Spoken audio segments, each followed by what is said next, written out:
Now. All right, now we're live. So we're not gonna have shrinkage this time. No. All righty. So we're gonna be doing some Hollow Earth expedition, and so the year is 1936. And I did modify Betty's story a little bit. I deducted Jason, and her husband Larry has disappeared 3 years ago, a little over 3 years ago, being taking this man, Mr. Yutani, for what seemed to be a hunting expedition. They've disappeared, and so for the last 3 years, she's been looking for him. And I believe Betty did in fact follow him down there. And actually, this is a good time to just kind of introduce the characters. Betty, why don't you tell me who you are? Betty, Triple B.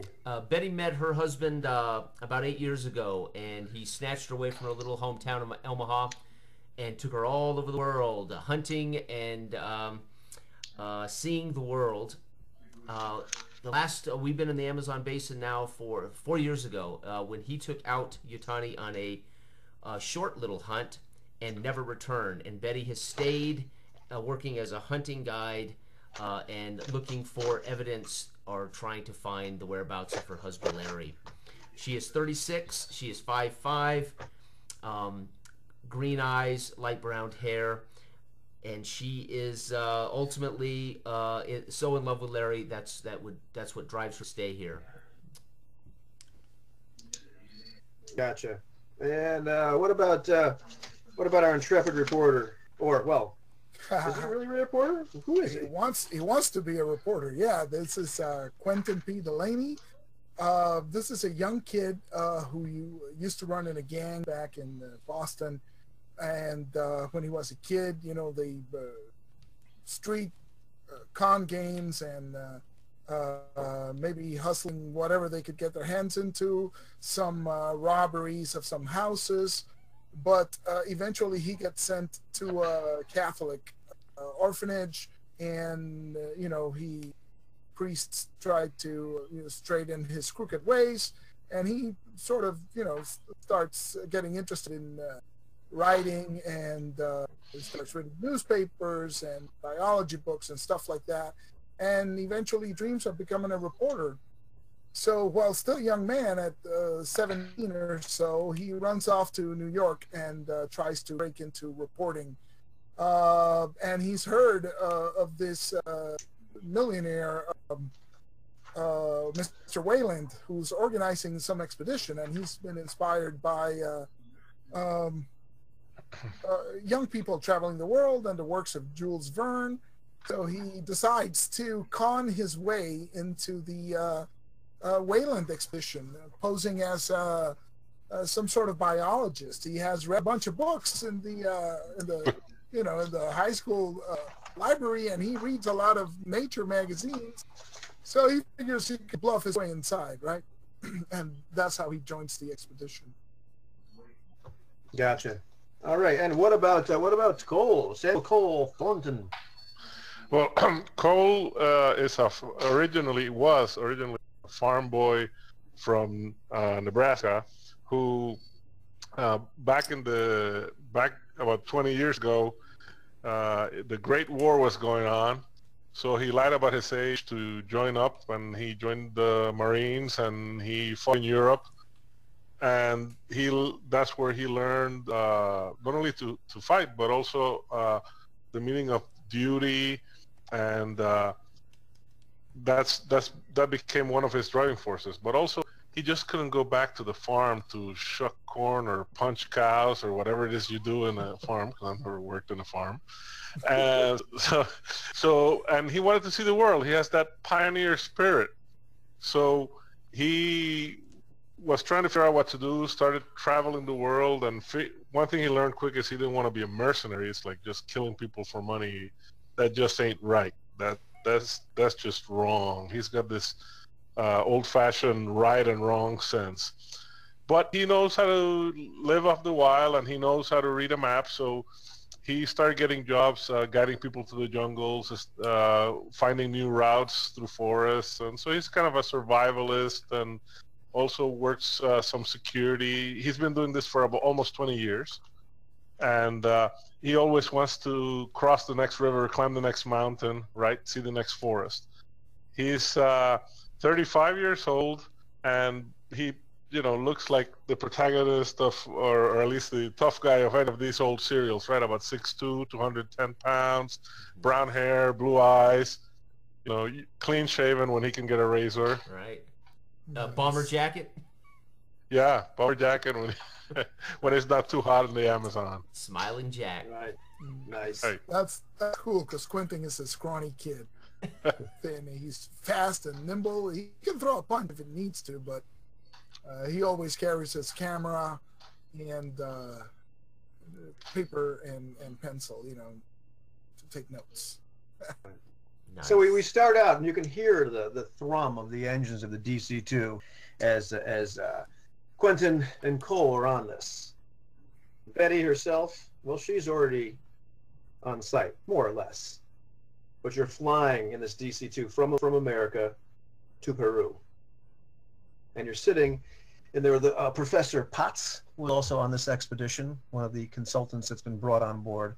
And with your liaison from the Weyland Corporation, Mr. Maxwell Stafford. Maxwell Stafford is a very uptight, proper, very stern and animated at the same time. Guy with a British accent. He acts almost like an American. He's clearly has a British accent, and he's brought you on to this expedition. And what he's told you initially is that there was a man that came back from another expedition, came back to Iquitos, and he was just gibbering sort of nonsense, but he was part of this other expedition from a different organization, different company, perhaps a competitor of Mr. Weyland.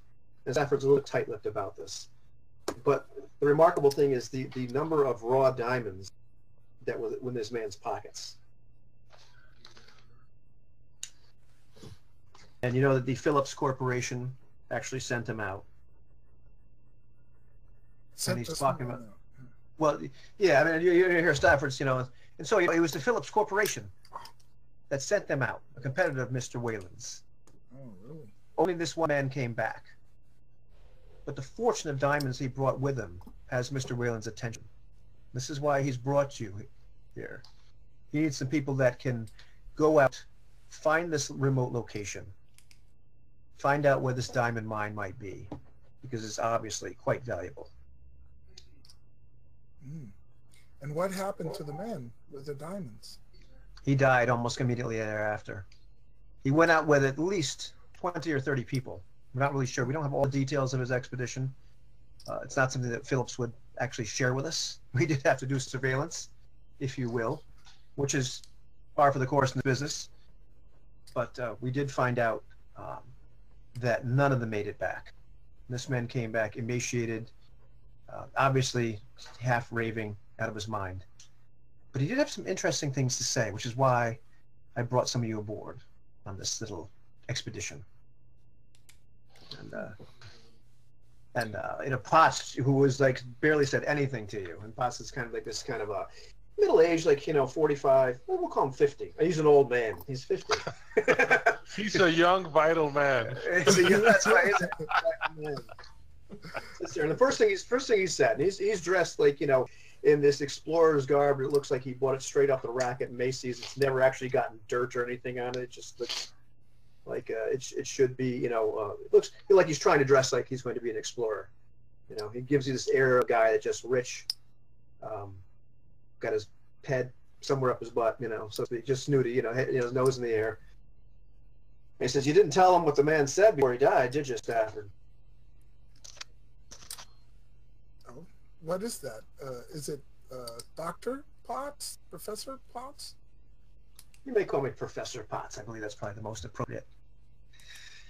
He said, "Dying man said, the Quetzalcoatl is real. I've seen it with my own eyes." And then he expired. Isn't that strange, Stafford? The Quetzal who? It's a species of bird, I believe, named after an Aztec god, if I'm not mistaken. You're an Like educated that? man, are you? Was that like the half snake, half bird thing I've heard about? It's I don't know much about Aztec mythology, but I know there's some sort of bird named after it. And maybe it's that's what he's referring to, but I mean, the birds have been seen in Mexico. I wonder what he's talking about. Quetzalcoatl. Do you know anything about Aztec mythology, Professor Potts? Oh, I know enough to know what one is. And he looks over Stafford. Stafford just kind of gone stone-faced. He's just kind of sizing everybody up. He's looking, you know, from guy to guy, not saying a word. He's poured himself a drink of bourbon and just sitting there. And, you know, Potts says, well, it sounds like the ravings of a madman, doesn't it? But why did Weyland bring on a biologist? I don't know anything about diamond mines, fellas.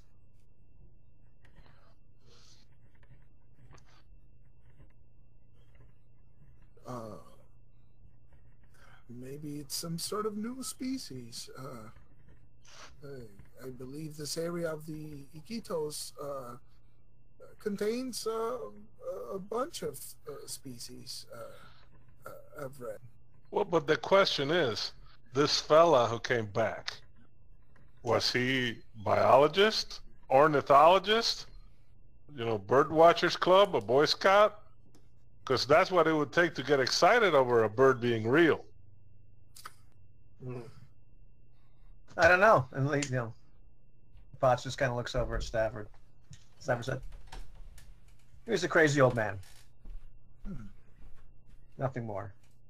Well, the other strange thing is I don't think there are that type of bird that far south and to Peru. I think those are in Central America rather than South America. So that's strange. Man. And Stafford finally, like, you know, just looks over. The man was raving. He brought a biologist on board because Weyland is interested about the biodiversity of the Amazon rainforest.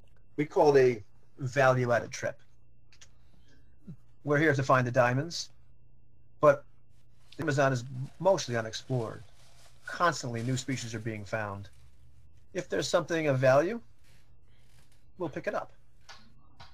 We'll make use of it. That's why the biologist has been brought aboard. Dying man said Quetzalcoatl. I mean, that's a bird of myth. He saw something really big. He makes up a name. He dies. I heard a lot of these natives chew those coca leaves. Maybe he was doing a lot of those before he passed. And Stafford's just like at this point quite amused. Maybe he was. Maybe he was indeed. So you hear the hum of the engines, and you can see the outside of the fuselage as a camera. I hate this, but the camera pans out, and you can see the name of the plane is it doesn't have a colorful name. It's just Weyland Corporation on the side, and with the designation XX-121. And the plane continues to fly into Iquitos, Peru. And Iquitos itself, thriving port city, has a lot to do with the rubber export of rubber out of the Amazon rainforest. By this point in history, it's become quite a thriving city. A lot of European citizens there. One of the biggest cities in Peru, if not like the whole Amazon basin. The unusual thing about Iquitos itself, which you've found out, as Stafford's kind of giving you like a rundown, is it's inaccessible except by plane or by boat. It's right dead in the middle of the Amazon. It's actually the largest port city in the world that far inland. So it's quite remarkable as your plane is, comes in and lands in the airport on the outskirts of the city. It's big. It's a bustling metropolis. As you get off the plane, it's hot. It's oppressive. It's steamy. You can hear the sounds of Spanish, which you understand. I'm going with the idea that you're all bilingual. Otherwise, you just would not have been brought on board. You just hear a lot of other languages being spoken. You can hear smatterings of Portuguese and Hebrew, French, Italian, German. One of the things you've noticed as this plane taxied in is there is a small Zeppelin moored on the other side of the airport. It does have the ever more popular symbol of the Nazi Party on the side of it. Something that's becoming, more and more seen around the world. This is not a Hindenburg-sized, dirigible by any means. It's a small Zeppelin. This is where like this evil little music plays in the background in the movie. Yeah, exactly. The swastika. Exactly. I think Quentin leans over like kicks the picture of the of the Zeppelin as they come in for the landing. Yeah, Cole kind of mutters, "What is it with these crowds?" Well, Mr. Thornton, have you been to South America before? Never this far down. Oh. Never this far down. But I've been to plenty of jungles before. Asia, Central America. Can't be too different. Good. So it's... Go ahead. Sorry. So if Mr. Thornton isn't leading us into the jungle, do we have a guide waiting for us, Mr. Stafford? We will meet with Mr. Weyland, and he will explain everything. But yes, we have an expedition set up. Good. And he takes some notes in his notebook. I'd like to see what maps you all have available. This is a big country. We'll be able to speak to Mr. Weyland soon. And he goes, deplane. As I said now, even off the plane now, it's more hot, more oppressive, more humid. It's, it smells like a city. Unwashed masses of humanity. Unwashed masses of humanity, poor sanitation, cooking food of every variety. It's like, well, I mean, I can't wait to be out of the city, but somehow it doesn't feel as acidic as the inside of that plane. And one thing just looks around and says, wow, this is not what I expected, but it's interesting nonetheless. Yeah, and Professor Potts, on the other hand, is, getting off the plane with his just almost white khaki uniform with a nice little explorer's hat, the hard explorer's hat, just looking completely befuddled. Already just mopping his brow, as the sweat's pouring off of him, practically holding his nose. Professor, what exactly are you a professor of, if I may ask? I'm a professor of biology. Zoology. So you two should be working together, right? Kid here's a biologist. Yeah. Really? Good and to know.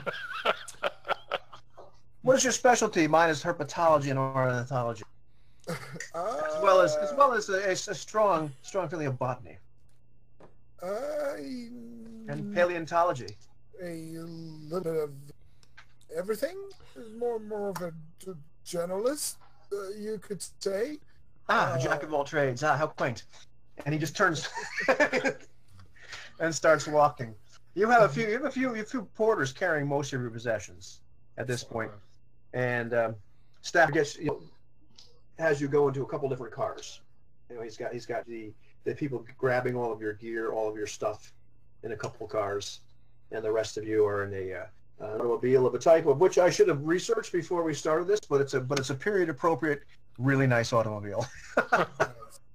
As you're zipping down the streets of Iquitos, and pretty soon, you pass, in the airport area. There are several Nazis, for lack of a better word. And they're arguing, shouting at the dirigible. There's one guy climbing back up like a rope ladder to get to it, and they're just shouting at each other. And they seem to be very pleasant fellows. Some of them just carrying weapons for no apparent reason other than they feel like they might need to shoot anybody at any given moment. Nice. And Stafford just looks and shakes his Tell you Nazis. about those Germans. They really do make pretty uniforms. Yes, they do. They're also quite troublesome. Mr. Weyland imagines they might be rival interests at the point. So, time is of the essence. They're also looking for this bird. No, I believe they're looking for the diamonds. The diamond. But as I say, Mr. Weyland will explain more for you. And so, after a little while, you're going through various winding streets of Iquitos, because it is just this thriving city. It did not look like it was built like Washington, D.C. and in this nice little grid area, for ease of travel. This is just a psychotic maze of streets. So you finally get brought down to, I guess what could generally be called a hotel. It's nice. It's opulent. It's on the river, sort of. And it's on the river in the case of, it looks pretty. Not so much for utilitarian purposes of being able to launch, a lot of boats. But it has a nice view. And so there's a nice porch, little veranda type area. And you're brought to see Mr. Weyland himself, who appears to be about, in his early 50s, in great health, as a young man should be. He's dressed quite well. He's smoking a cigar. And he's talking to a young woman. This rather slight young woman. Triple B, who has been hired very recently to be a guide, a survival expert for this expedition. What is this? So What is this expedition getting off the ground, Mr. Weyland? We're waiting for our consultants, who should arriving just now. Mr. Weyland has this face, although he's in good shape. He's got this face that kind of only a mother could love, with kind of lines and crags, and he looks a little bit like Lance Hendrickson. The first guy comes to mind, Lance Henry. First guys that comes to mind. Triple B, yes, they're here now. We will talk about this entire expedition, then we'll get off. But I have heard you are the best in the business, which is why I hired you. That's right. You've heard right. There's not a animal I can't hunt, a path I can't find. You've got the right gal. I hope so, because this trip proves to be dangerous. The last people that attempted this did not make out so well. Mr. Weyland, do you know how many fools trot off into the jungle and don't come back? It's always dangerous. And that's why you got me. Yes, I heard your husband took someone out some years ago. Is that right? Yes. And he did not come back. Speaking of fools. That's right. Yes, in an expedition 4 years ago, we had a group of city slickers down from the United States to hunt, and he took a gentleman named Yutani, off on a short hunt, and they never returned. And I've spent 4 years looking for him, but there was no evidence anything had happened to him. We would have found evidence if he had been eaten or if they had been attacked, but we couldn't find anything. That's why I'm still here looking for him. But that won't get in the way of leading these fine as Samuel Cole shows up, and Quentin Delaney. She steps back, looks at Mr. 6'2", and says, "This fine, strapping young man." Ma'am, he tips the fedora. No ma'ams here. I'm Triple B. Betty Buford. And she reaches out, grabs your hand, and yanks on it pretty good. Right? And then sizes up the young Q. Betty. Quentin Just Delaney. call me Betty. And then looks at the guy with the fancy suit. Yes, I'm Betty. So you're going to have to get that a little dirty, I'm afraid. And then she just tips her pith helmet. She's got one of those plastic pith helmets. Not plastic, but a pith helmet. And kind of at Mr. Stafford. She might have seen or met Mr. Stafford. I don't know. Yeah, Stafford. She met Stafford, and Stafford was actually the brought her onto the whole expedition as well before he went to the States to grab these other fellows. Okay. So she tips her hat at Stafford. Thank you. So, sit down.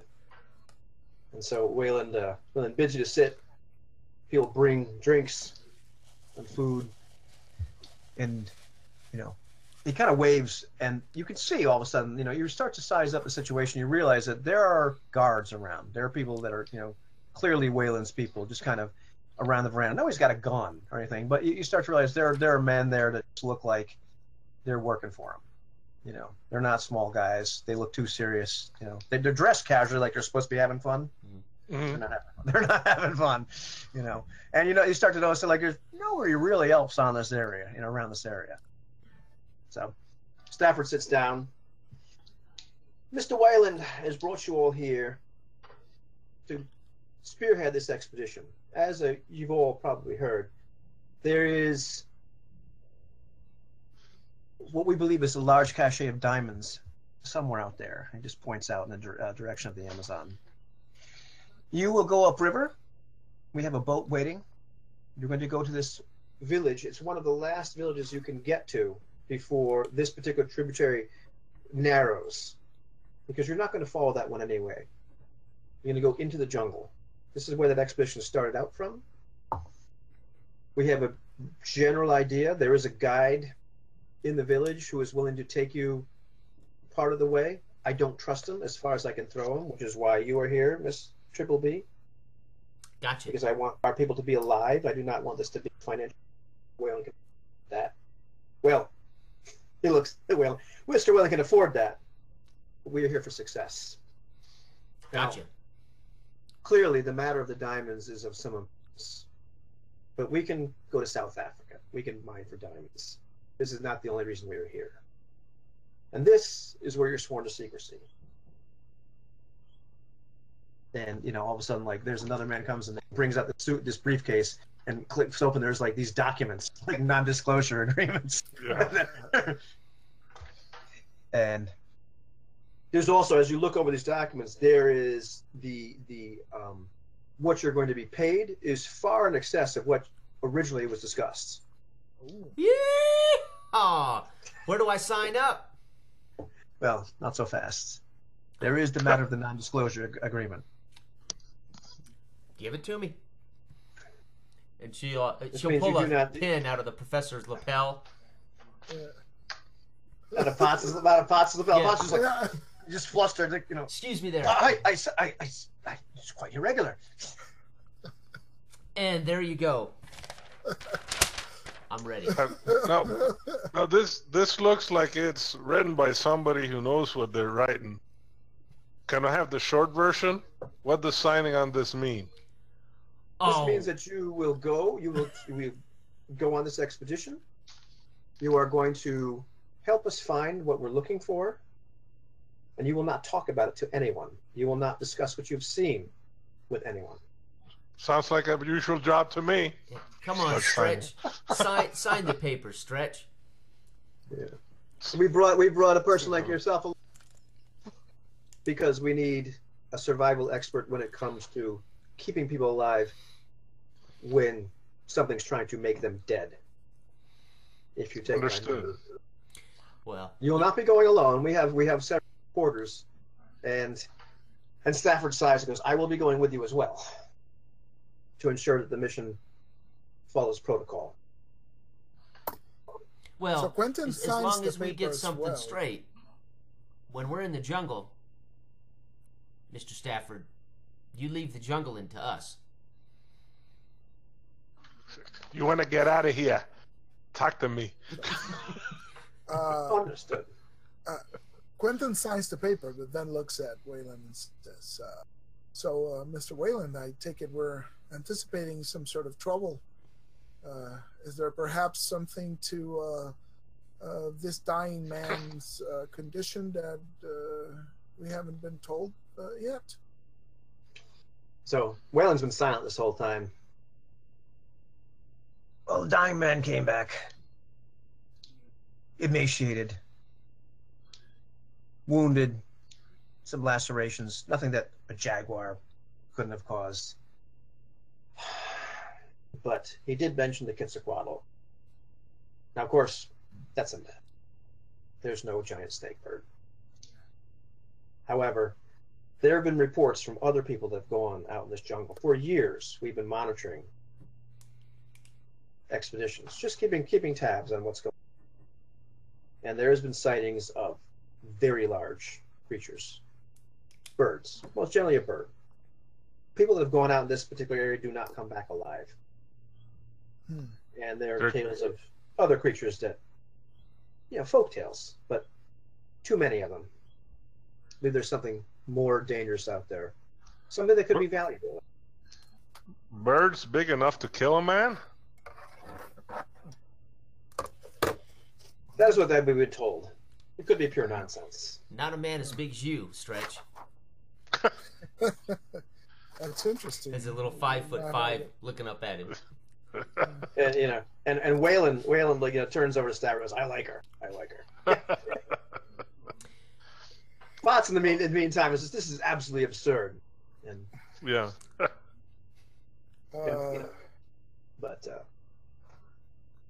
Weyland snaps his fingers. He goes, and you, Professor, you're here for another reason. And a man just shows up and he's carrying this box. Puts the box down. And they open the box, and there's these just bones. And you're just looking at these, like, what the hell are these? And the professor's eye looks in there, and he starts touching them. Not fossilized. He's lifting them up. This got to be fake. Holy, that's one big dog bone. She walks over, picks it up. Ooh. There's something. I've seen a lot. We've killed a lot of things. We've skinned a lot of things. I've never seen anything like that. And I'll hand it back to Professor. It's like a long bone, or yeah. Is it like? Do I recognize these bird bones or similar to bird bones? This particular one, yeah. I mean, it's definitely some long, hollow. Light for its size. Yeah, so light for its size. I'll say I wasn't aware we had birds the size of ostriches in this continent. Professor, what do you make of this? This is some sort of elaborate hoax, but these appear to be non-fossilized pterosaur bones. This is odd. Is it? And he's like looking at what kind of bone did you say? Excuse me? He completely ignores Gold. Yeah. And he's asked, is this legitimate? And Weyland's like, it's legitimate. These are retrieved 3 years ago. Now, what in Sam Hill are you all talking about? Exactly. I'm with Stretch. Is it anything my 303 Lee Enfield can't bring down? Then I'm not worried about it. It's possible. Something like that. You should have brought a buffalo gun. Yeah, I wasn't and expecting at that point, buffalo though.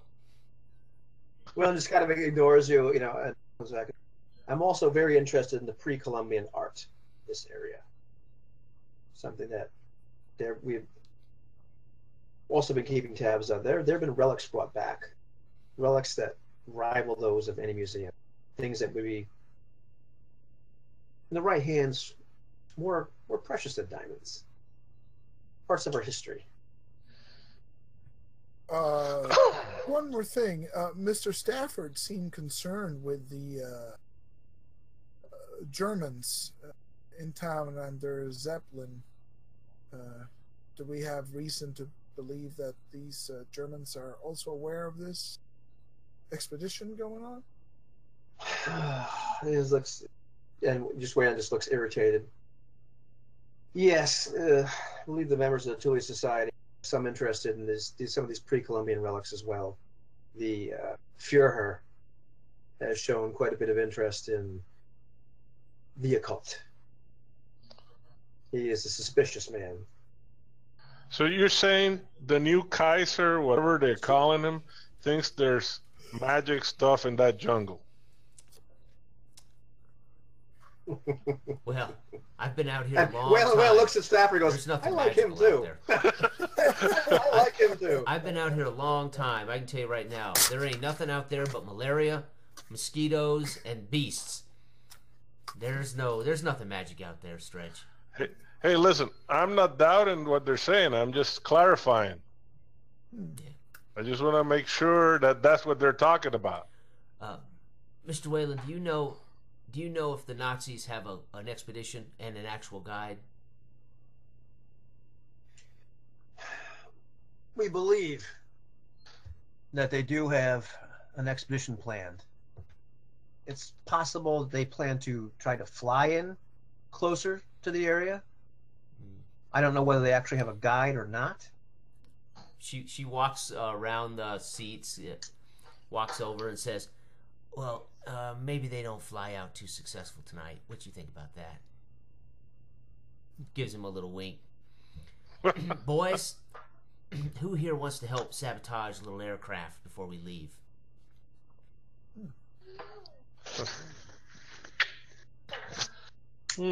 That sounds like it'd be fun. Now stretch you a little big, but I think you could probably get it done. Of course, I don't know much about planes. Oh, what's there to know?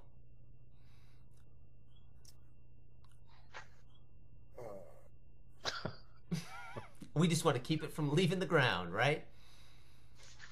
If it might help us have a smoother trip, and if Mr. Weyland believes this is part of our mission, I suppose we could see about hindering the competition. Well, Mr. Weyland, who are you, son?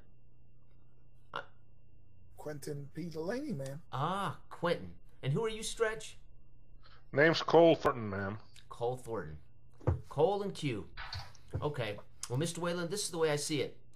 The Nazis will be a lot easier to deal with if they're left here while we're out there. Weyland looks, at you. Don't get killed. Oh, no. That's what Cole here's for. For getting killed? Oh, no, for killing.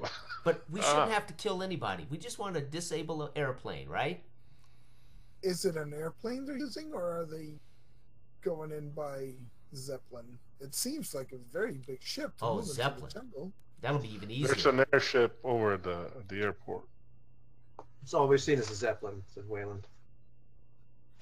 They're annoying. Well, don't those things burst into flames with just a little bit of help? It's possible. I've never tried to light one.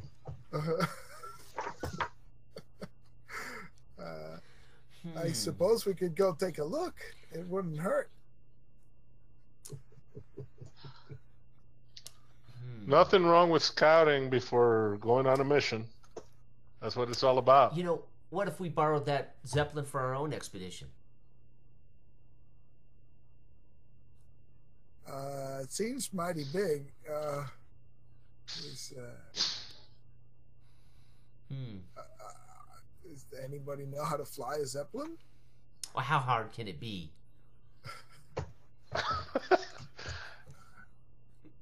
He looks at Weyland and says, "I like her too."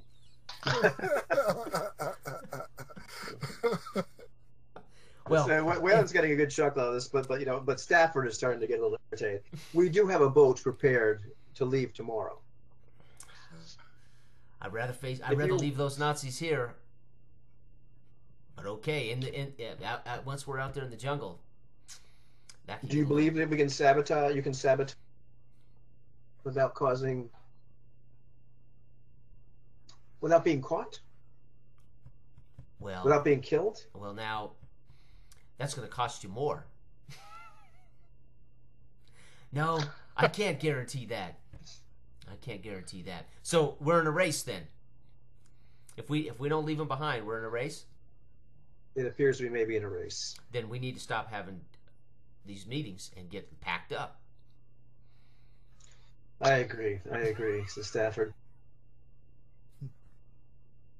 And he points, and you can see down a little bit further away down the shore, there's a large, medium-ish sort of riverboat. And you can see on the side of it, you can just make out the name of the boat. And it's the Unladen Swallow. Ooh, I like it.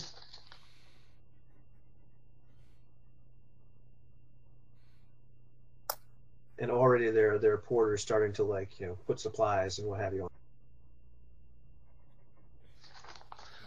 Now, I think that everything sounds pretty squared away. I just have one important question.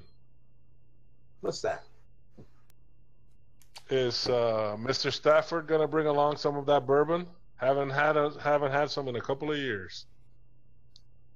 Well, that can be arranged. That can be arranged.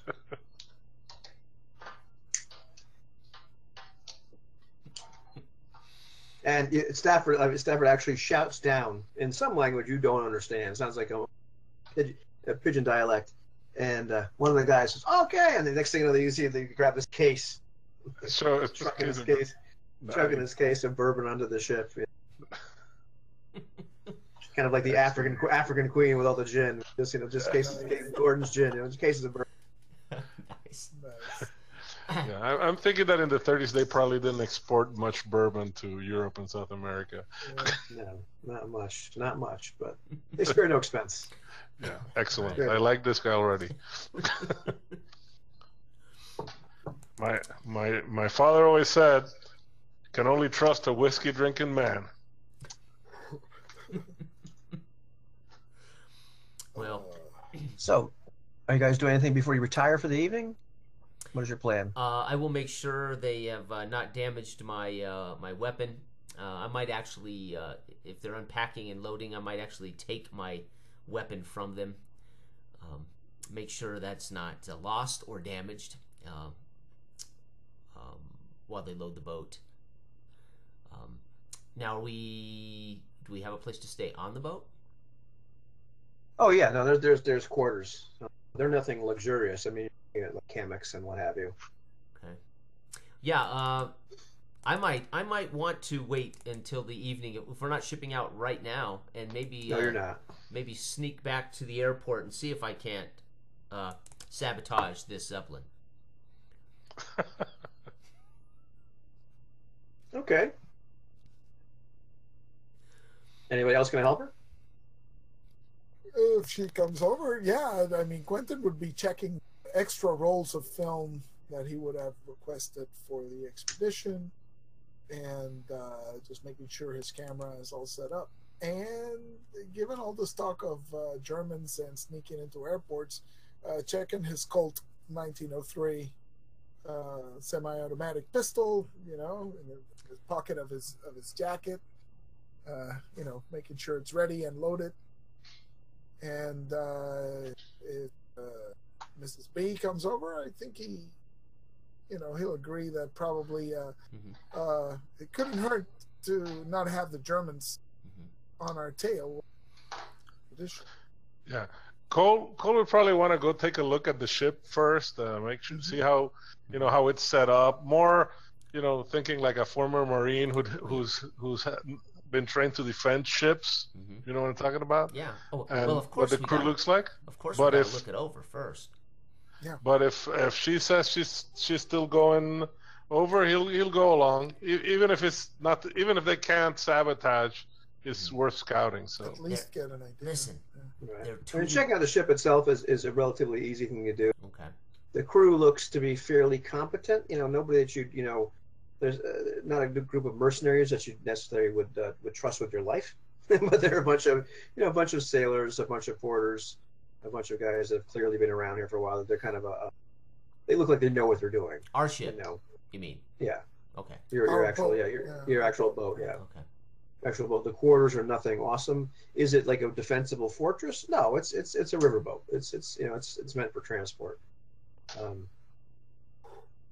There's certainly spots where you can get a tactical position if you needed to, but it's not going to really survive a major attack by somebody to sink it or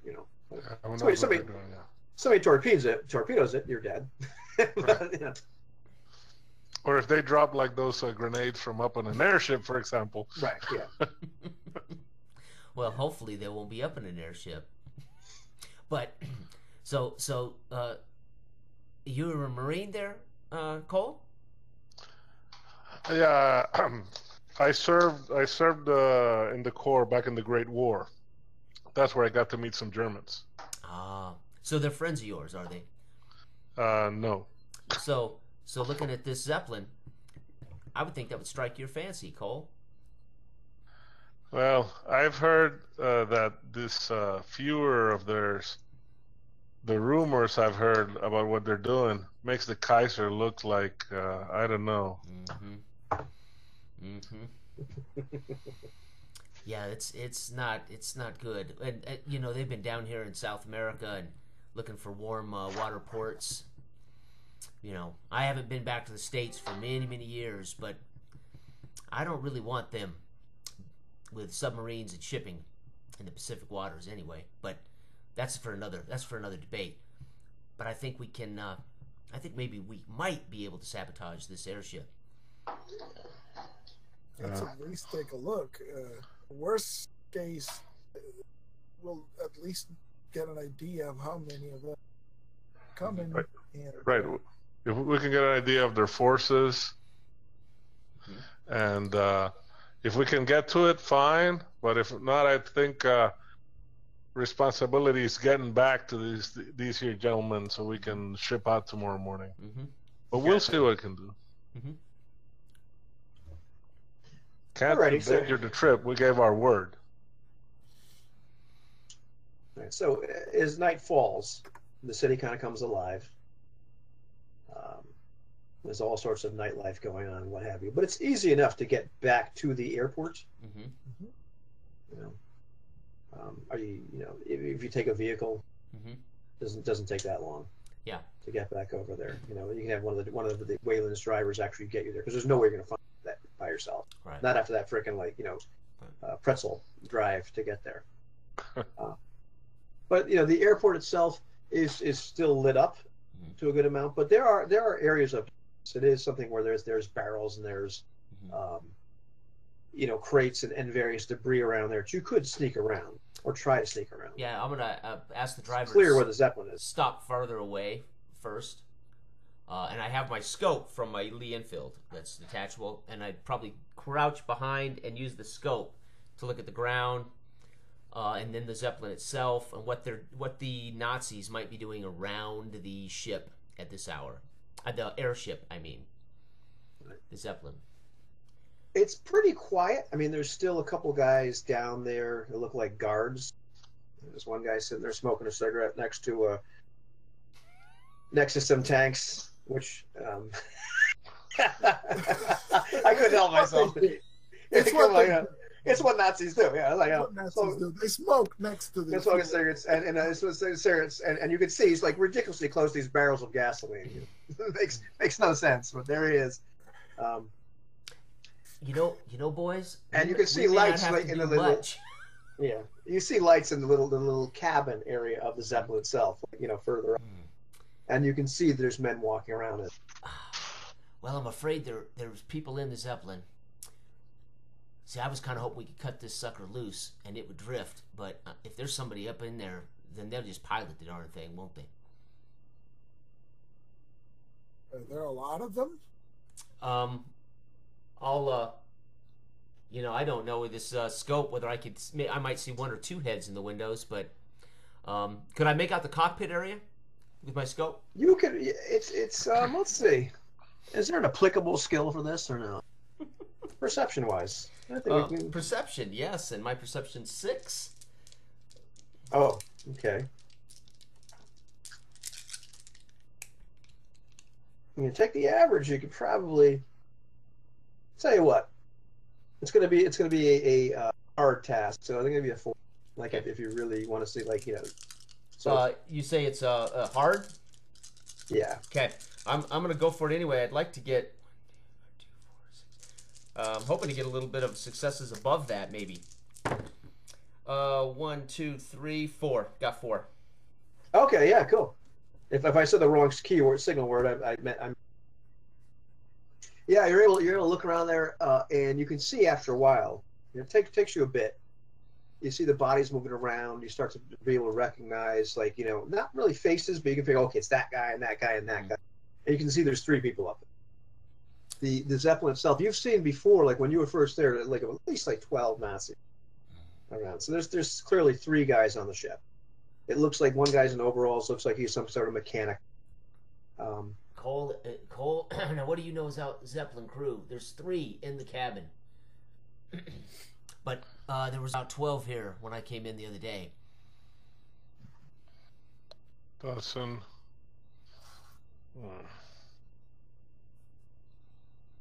See, I'm not interested in killing anybody.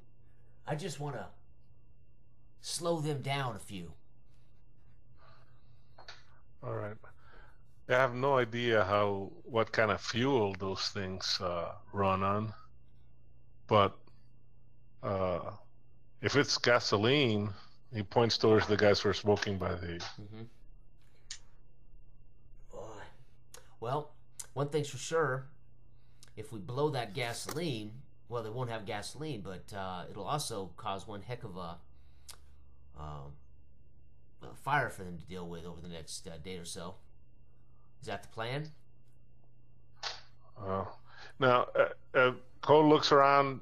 Is there anybody but Nazis around here that could get hurt? Like, are there civilian workers that we could see coming in and out? In that particular area of the airport, it doesn't look as though there's that many. This would be a good time to roll stealth, as you guys have been sitting around there for a while. All righty then. Let's get some dices.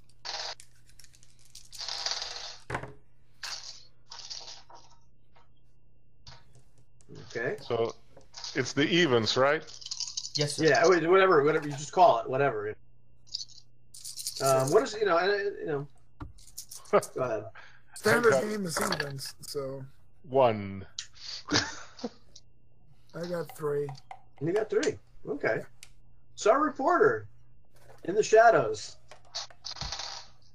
is quite hidden. In the meantime, it seems that Betty and Cole are just, what do you think? What's over there? Give me a telescope. Standing in the middle of the lighted area, going like, what's that? What's that over there?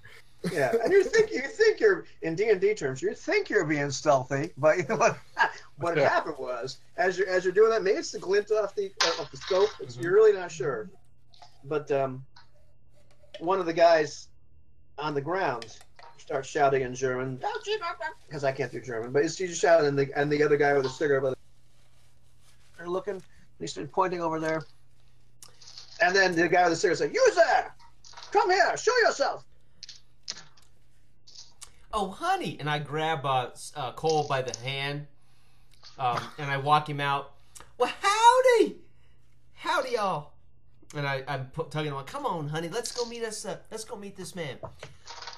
My husband and I, and I'll pull him up close, snuggle up close to him. My husband and I were just out for a walk, and we saw this. We have never seen one of these. What do you call this? And let's see. So you are looking to do some sort of con on this guy. What kind of con do we have? What kind of con or deception or any kind of related skill? Does Betty Buford have? That's it. Oh, we got charisma. -2. What's her charisma? 2. 2. Sure. Okay, you're rolling no dice here. No. Unless you want to roll, unless you want to roll chance dice. Now, I can tell you mathematically out of game. What you want to do is you want to roll 10 of them. You want to roll as many chance dice as you can buy. Only problem is every 2 chance dice increase the difficulty of this task by 1. So you can roll 10 chance dice. You can make this chance. Like maybe this guy's going to buy this. Yep. But I was going to give this needing 2 successes means if you roll 10 dice, you need 7 successes. That's not real likely, right? But it's better than the chance you had a minute ago. Right. Wow. But why 10? Is there? Well, you can roll 4, right? To try to get 2. Just mathematically, the more you roll, the better your chances are. It's not a lot, not real good, but it's something. It's a long shot. Or I need you can spend style to try to roll. I think that's what I'm going to. I need 2. You're telling me I need to hit an average success here? You need to hit an average success. So, no, now what is it that Triple B said again before you roll?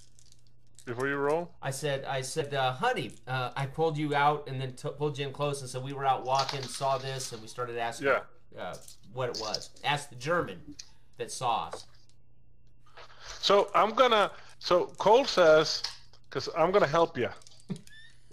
You know, Cole's like this really friendly looking guy, but kind of like he tightens his jaw and his blue eyes turn steely. And he says, "Mister, you better not disappoint the lady. She was really looking forward to looking at this here ship of yours." Oh. So I'm helping him because I have an intimidation of 4. So I'm giving him 2 dice. Oh, well, in this case, if you choose to buy dice with style points, and you roll those 2 dice too, you might have a chance. Okay, that's what we'll do. How many dice are you buying? I'm gonna buy. I need 2. I'm gonna buy 3, and you're gonna give me 2 more dice. You said. Yes, sir. Okay. All right, here goes. Don't go disappointing my wife. 1, 2, 2. Oof. Okay. Well, you make it. You make it. Oh, come on. And the guy is starting to get like annoyed. It's like Betty's just giving this thing, and Cole kind of leans in, gives him that speech, and Germans doesn't want to disappoint him. With, it is a Zeppelin, madam. This is a beautiful ship. This is one of the finest marvels of German engineering.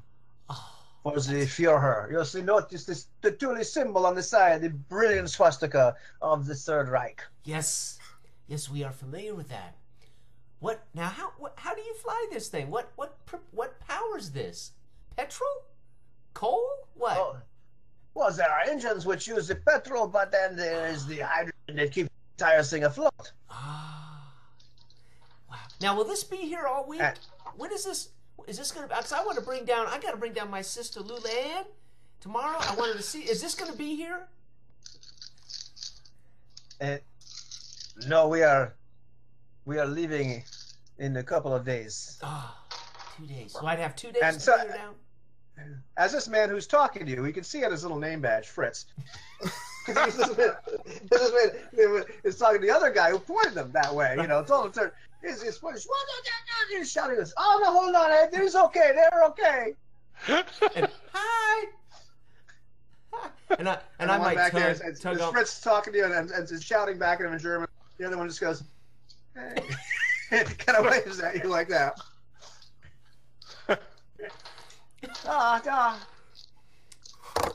Well, I thank you for telling us about this. That's a fine ship. I thank you. That makes my husband and I's honeymoon that much nicer. And I'll give him a squeeze. I might even pinch him on the butt. It's like raises an eyebrow. Oh, come on, honey. Think the nice. Fritz, is that your name? Think Fritz for me. Yes. Thank My you, name sir. is Fritz. Thank you, sir. Been very kind. Well, we'll just be heading back to our hotel now, and I'll try to turn around and walk off into the dark. Yeah. So he goes with her, and assuming they're not gonna chase shooting us, as soon as they're out of earshot, he kind of says, "Are you gotta be from Texas or Oklahoma, ma'am? The way you shovel the horse shit." I'm from Omaha, Nebraska, same place you're from. Nice. So you can see the Nazi like light up another cigarette, walk back. Basically, the two men just start arguing. Once they get back together. So in the dark behind the barrels, we'll find Q. Now he's saying they're leaving in 2 days. That gives us a 2 days jump start. You think that's enough? We better go tell. If he wasn't bullshitting, if he wasn't lying, this guy didn't curse in those movies. Well, if he wasn't lying. We almost blew it already. So I think I'd rather take him at his word that they're going to be 2 days behind us. Yeah, we better tell Mr. Stafford. Maybe we can get a early morning start and at least try to make up some good time. Agreed.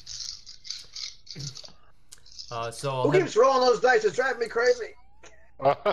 Sorry, that's me. It's okay. There's a video of me like playing with style chips one, and I cringe every time I listen to that episode of All for One because you're. I got to be careful because sometimes I do this. Oh. That's my thing, right? So Yeah, I can't have it in my hands. Anyhow. So are we leaving the Nazis to themselves, or do you have any other plans about this? I think we should.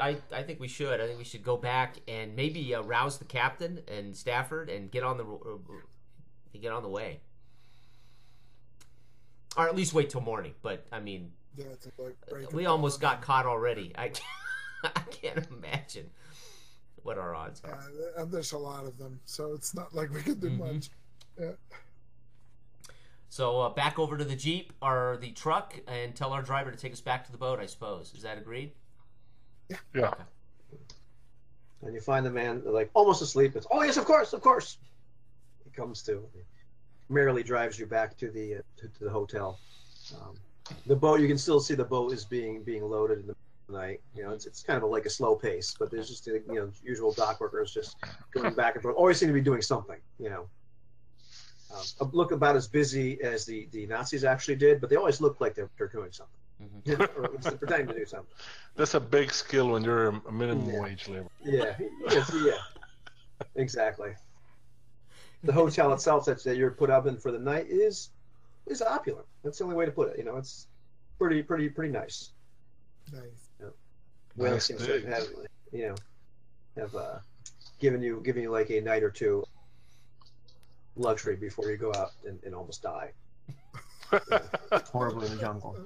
Or actually.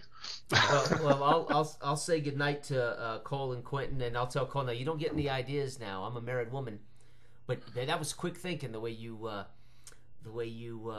intimidated that poor little German. Now, good night, y'all, and I'll head down to my hotel, my room. Sleep well, man. He kind of shakes his head. The night passes uneventfully. Oh, go ahead. So just Quentin snaps a picture of the hotel inside. It's like maybe write a memoir someday. Write a book. Have some pictures to go with it. He asked for extra film, so Yeah. And Charlton Heston will be the 1950s actor that's in the film, right? Yeah. Yeah. Cole looks at Q and says, "Hey kid, nah, you're too young to drink. Get to bed. Let me go find that bourbon." Awesome.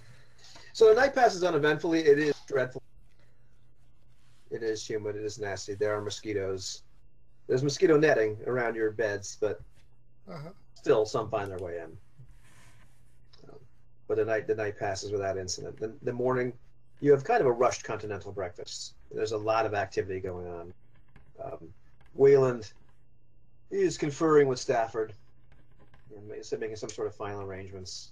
You're not sure exactly what they're doing. They seem to be talking a little bit of hushed tones and what have you.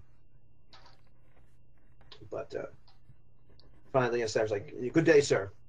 And Weyland gets into a car and goes back towards the airport. And you have the understanding that he's going to get upon the XX-121 and fly back to the States while Mr. Maxwell Stafford stays here. Make sure that the mission goes off without a hitch. Hope he doesn't get bitten or burnt in there.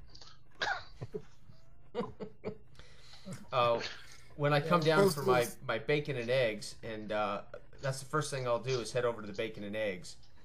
What is it, a buffet? Yeah. Right. I heap it up, and then I'll mosey over to Stafford and tell him we should hit the road quickly.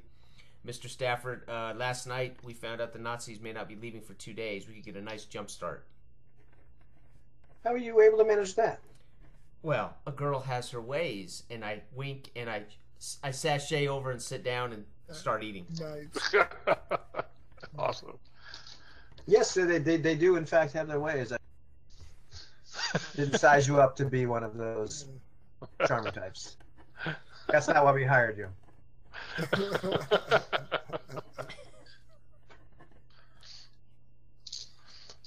So getting on the boat itself, it goes underway. and you start heading up the river. All right.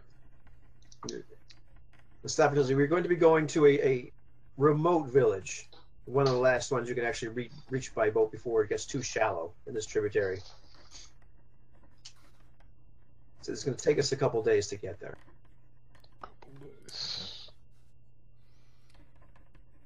I will go through my gear once it's stowed on board, make sure everything is there. I'll check my rifle out. I'll affix the scope to it, get it ready. Count my ammunition.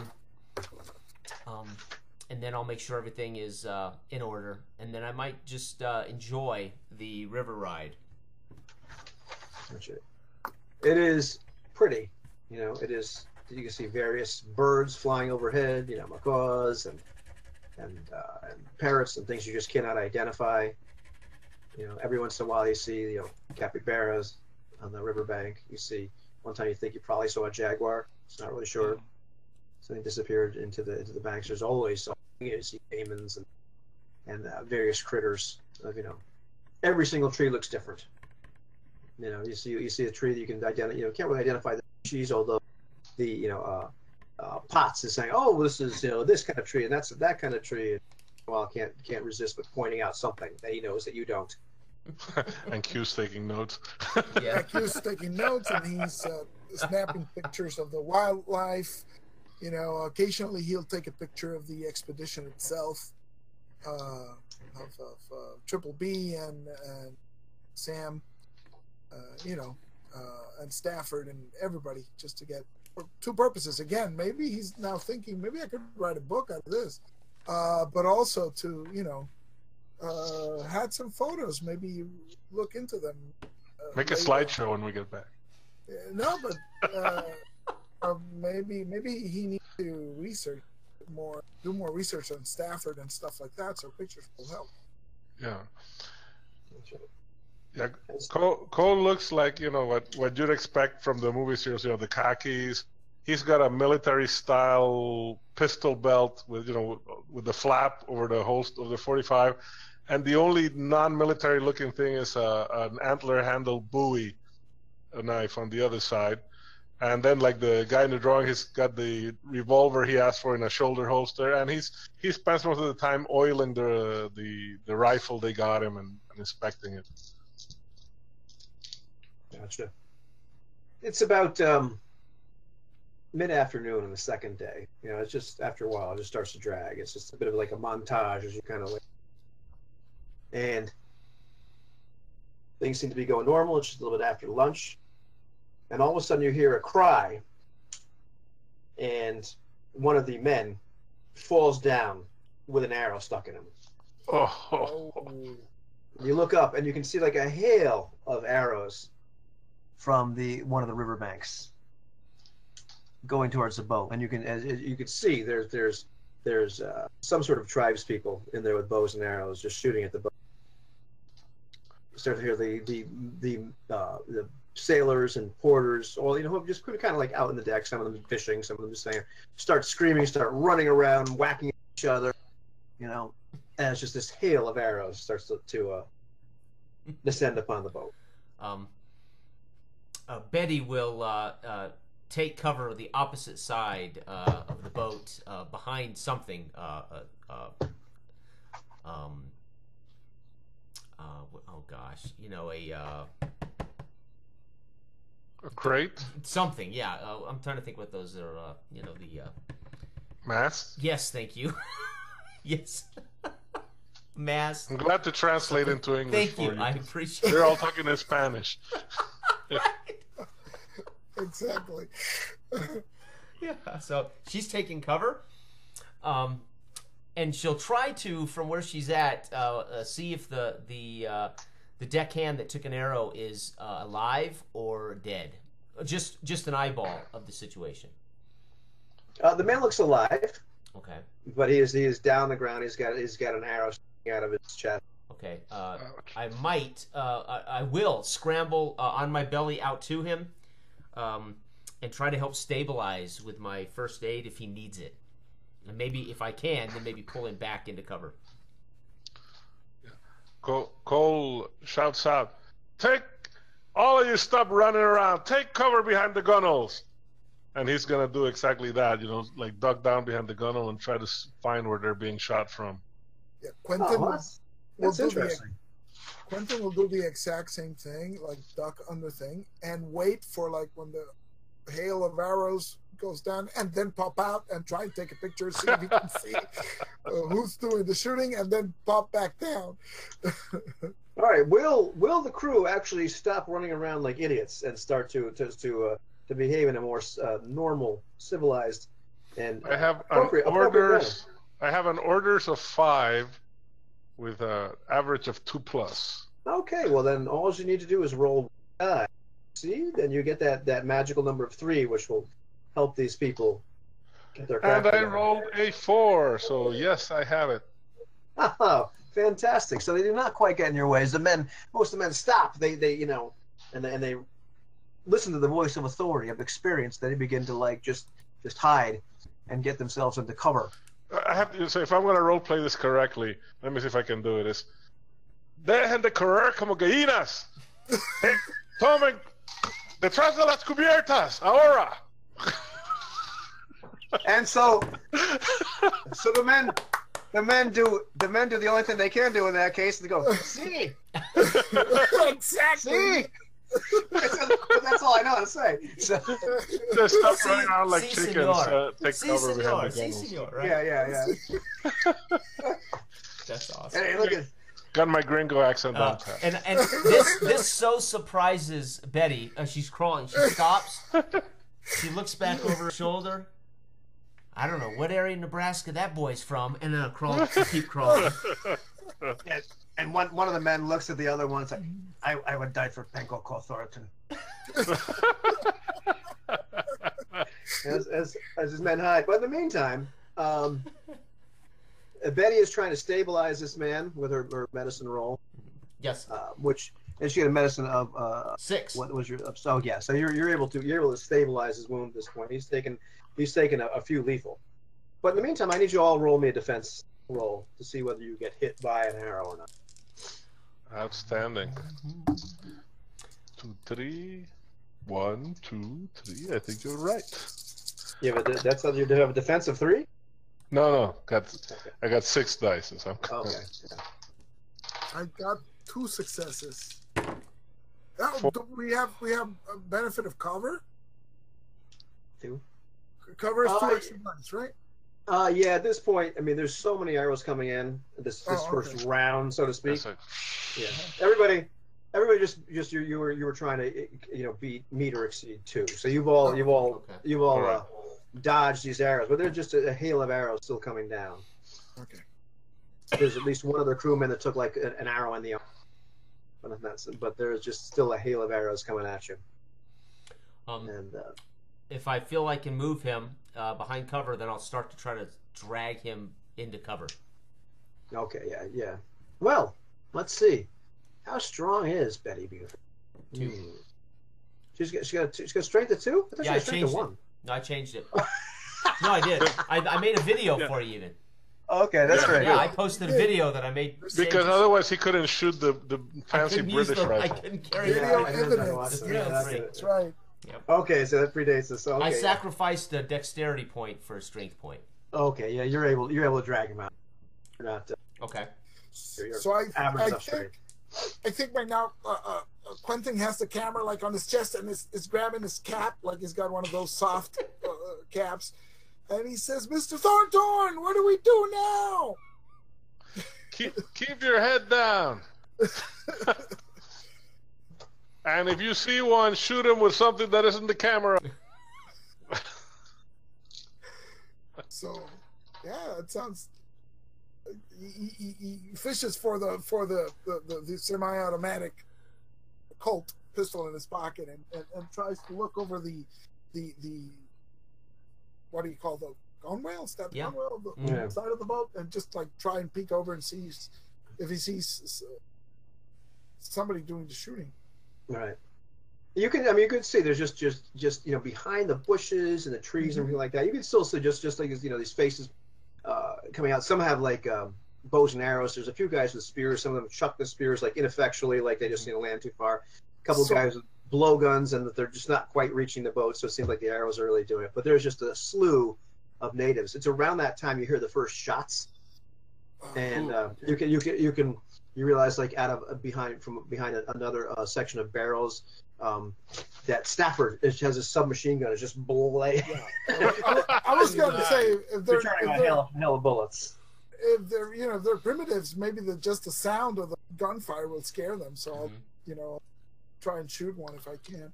Yeah, and obviously Cole will try and shoot one with his fancy German rifle.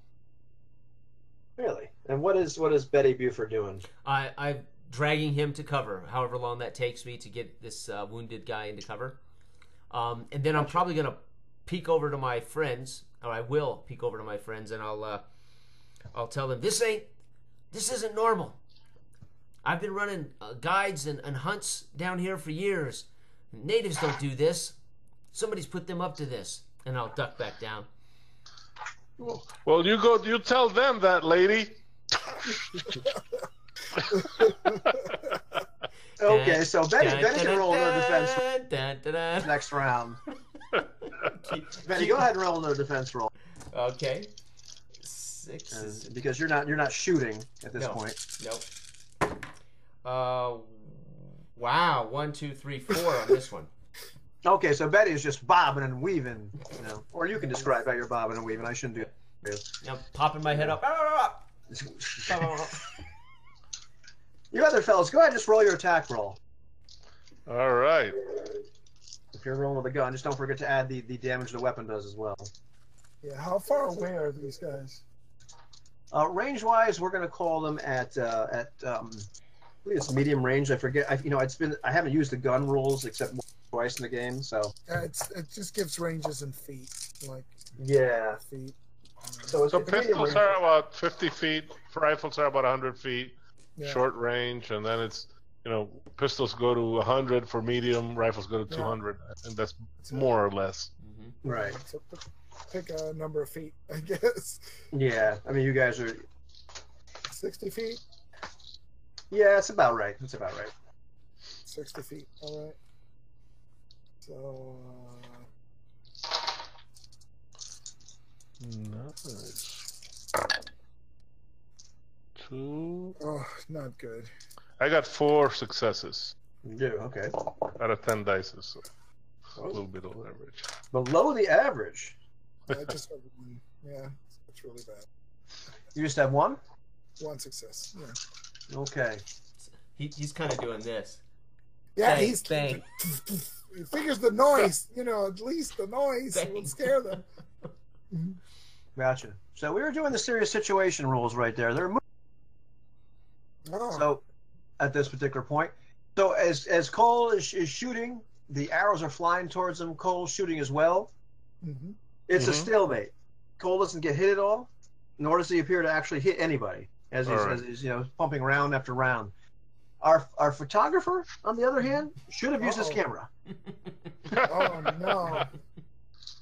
Because the natives actually scored 2 more successes than you did. So you're taking 2 lethal wounds as two arrows actually find their mark. Unless I spend style, but still it's at a rate of 2 per injury. Yeah, so it still get hit. But you can. It's always a good use of style. Get. Yeah, so I'm wondering is it worth it to still take 1 less? Yeah, sure. I would. You'll be new to the system, so I don't really, Yeah, and you'll be So stunned. how do you avoid what? How does that second arrow not? I think, yeah. I mean, he's poking his head out and then he sees the arrow, and it's let's see, what else does he have? Does it hit your camera? Yeah, I don't want to hit the camera, so it's like the first one hits the arm. They take your cap off your head. Yeah. And then the second one takes the cap off the head. Yeah, it's like he drops down, and the second one pins the cap to the mast. To the mast. That's like that Saving Private Ryan, like lucky bastard. So it hits the helmet, doesn't it? No, Right. Just don't stand back up. yeah, yeah, and he stays down. Now it's Yeah. like, oh, ouch. Alrighty. And in the meantime, Stafford just like continuing to pump fire in there. You see like a couple natives go down, and the boat seems to be getting out of range at this point. Woof. So the hail of fire is over. Yeah, I made another like hail falling into the water, the wake of the I'll wait for unladen the swallow. I'll wait for the cue of no gunfire from Stafford to tell me that they must be out of range before I stand up. And then I'll stand up, look about, and see if anyone else needs help. Yeah, and Quentin will say, "Ow, Miss B, I'm hit." Ah, You all right, kid? so I think it I'll just run over got grazed. to Yeah. I'll run over to Quentin and kneel down. Ollie, you aren't gonna die from this, son. You're not gonna die from this. Just calm down. And I'll tell Cole if you can speak to these one of these deckhands in Spanish. Tell them to fetch my first aid from my baggage. My first aid All kit. right. Actually, he'll go do that himself, just in case. Okay. Okay. Yeah. He's exchanging the clip on his, putting a new clip on his rifle, and as he goes to go fetch her first aid kit. And I'll just continue to calm Quentin. Now you're from Boston. Now them big city boys, you had to have been hurt worse than this just out in the streets of Boston playing stickball. Isn't that right, Quentin? Yeah, I guess. I guess. Yeah. Just relax, calm down. We'll get this taken care of. So when Cole arrives with my my first aid bag, I will make an effort to extract this arrow and help him with wounds. Gotcha. If you make a medicine roll, we will Yes. see how successful you are. Okay. 1, 2, 3, 4. 4 out of 6. 4. Ooh, that's 4. That's really good. So you can actually convert that wound to non-lethal, and actually convert that non-lethal wound into not that serious at all. So Okay. you're able to stitch him up fairly well. Okay. It hurts, but it's not going to impact you now. Okay. While B's playing Florence Nightingale, Cole's gonna go check on some of the other crewmen and ask them if they've been attacked by natives before in this part of the river. Yeah. Because he heard what she said.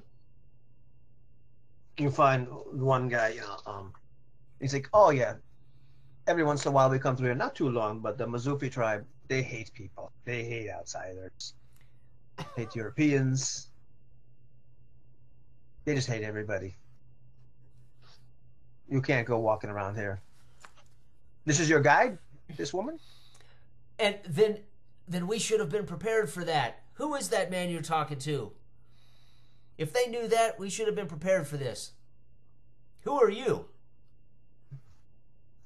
I am Eddie. Eddie. That's what they call me.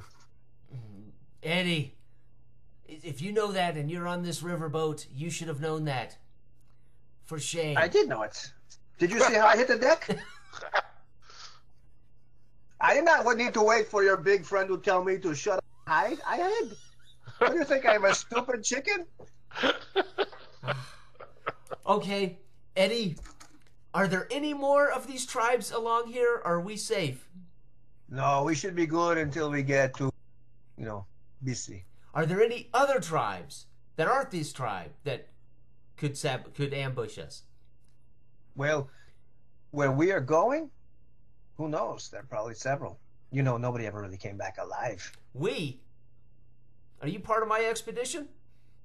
Yes, of course I'm going with you. Weyland is paying us top dollar. All right. So from here on out, you are at liberty to tell us when we're in bad territory. Lady, we've been in bad territory ever since we left Iquitos. Sure, some kind of guide.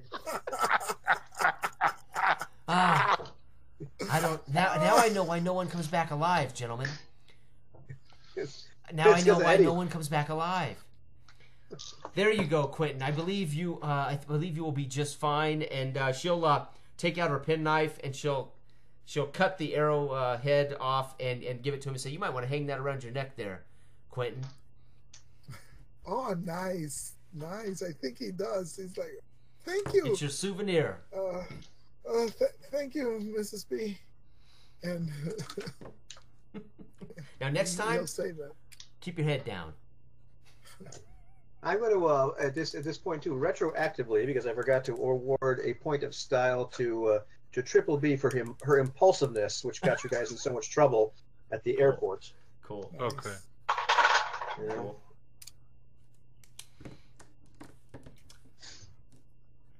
All right. Whew. So the trip, you know, the crew settles down a little bit. You know, you got the other wounded crewmen who Betty did not decide to heal, unless she did. You know. Anyone who needs it, I'll spend the day doing what I have to do. So the crew really starts to like Betty now. You know, except for Eddie. What do you mean? Everybody likes Betty, man. You finally make port later on that day into your destination, a small little fishing village known as Boca Capybara. The mouth of the capybara. Mm-hmm. It's a slightly bigger rat. Nice.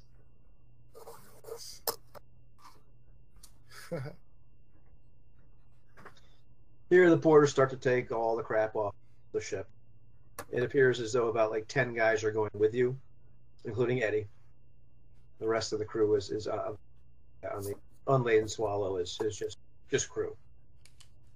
But you see various amounts of gear being presented, carrying tents, and they're carrying guns. And, they're carrying the professor's journals and books and all this stuff. The professor himself just seems to be completely, you know, his once like pressed and you know, right off the Macy's rack, you know, clothes, you know, khakis start to look dirty and nasty. He is sweating profusely, cursing up, you know, one side and down the other. This is not like the brochure. This is not like being in the specimens brought back in jars. You know, so he's, you know, a never-ending source of complaints. In the meantime, Stafford appears to be completely unaffected by all this. He's oiling a couple of his guns, and he actually has quite a few guns. He's, you know, rivaling Cole in terms of the amount of ammunition he's brought on. You know, Outstanding. he's you know, making sure the crates of bourbon, you know, well, the one crate of bourbon is being brought with you guys. I like the way he thinks. And Stafford says, "It's time to meet our guide. At least our guide for part of the way." So he brings you to this hut, and you know, it looks like almost like a shamanic medicine man sort of thing. There's all fetishes, and he comes in, and there's like just beads on the door, you know, like Greg Brady, you know, the day he lived in the attic. And Stafford goes, "Santiago, are you here?" And after a while, he goes, yes, Maxwell. Good to see you, my friend. Have you brought the bourbon?" "Yes, we brought bourbon." Nice. "Ah, good." And so this little wizened old guy comes out, you know, little bright little merry eyes, you know. "Oh, these are the people you brought. Oh, so young. Please have a drink." And you know, just the guy. Well, give me an empathy check. Empathy? Yeah, yes, empathy. We all got it. 2 Yeah. successes. 1 for me. You know, the more this guy Santiago talks, the more that that a reporter, Quentin, it just seems a little crazy. He seems just fine to me. Yeah, he sure does. Is this your hometown, Mr. Santiago? Oh, Boca. It's a nice place, but I like it better out in the jungle. Ah, but you are from these parts, then. Oh, I am. I know what you seek. Oh, I know what you seek. did you? How do you know we seek? What we seek? I can see it in your eyes. I see men come here seeking. They want to know the secrets. Lots of secrets nearby. Oh, there are many secrets. You come here seeking Uh, diamonds, do you? You come here seeking art. You come here seeking strange beasts. Not me. something like that. I'm seeking a man, about 6'4", named Larry, dark hair, big guy, Big like him? bigger than him, but yes, Bigger than him, Larry. he's been out here for 40 years. Caucasian man, like me, like these two. What secrets do you know about Larry? Secrets about Larry. Oh. Larry. Oh, Larry. Oh. Can you describe him? Can you describe him better than that? What would he have been doing out here? How long ago? Hunting. He was leading a little Japanese man named Yatani on a hunt. He would have been dressed not unlike myself, with a large rifle, safari hat. He always had a big knife on his hip, and he because it was only a short hour or so hunt, he would have not had much baggage with him. Hour or so. I don't remember. Oh, Remember. please try. And she'll pour him a little more bourbon. Maybe this will spark some memory. He's drinking it, and I've seen so many people come through here. So many people go off in the jungle. I can't remember anybody going to hunt, but I know many people want me to guide them out there. I'll only go so far, because after that, these are the things that take men's souls. They're out there in the jungle. Maybe Larry went beyond that point. It's And possible. I will have to go beyond that point. Oh, it is not a good thing. Not a good thing. You're so young, so pretty. Well, thank you. Have a few more drinks. Oh, I don't mind if I do. And I turn around and I make eye contact with my two friends. Yeah. Yeah, and Quentin raises his eyebrows like, I don't know. And he sips a little bit of the bourbon. Betty will sidle up very quietly to Stafford and whisper, can you trust this man? He sounds a bit crazy.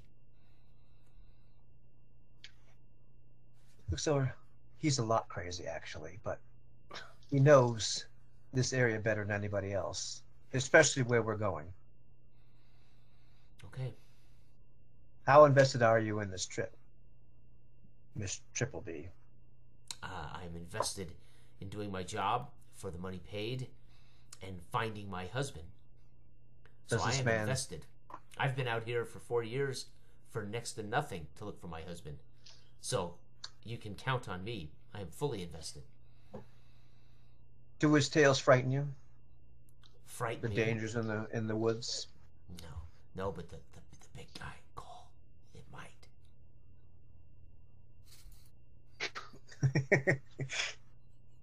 And Stafford kind of leans over to Triple B. He goes, well, he might not remember it, but Yutani and your husband did come here 4 years ago, and they were not here for a hunting trip. What? And so she grabs him by the shoulder and walks him out through the beads quickly, pulls him out, spins him around. Then you must tell me about my husband Larry right now. What do you know about Larry? And she's not. We don't know quiet, anything. Not quiet about it. Yeah.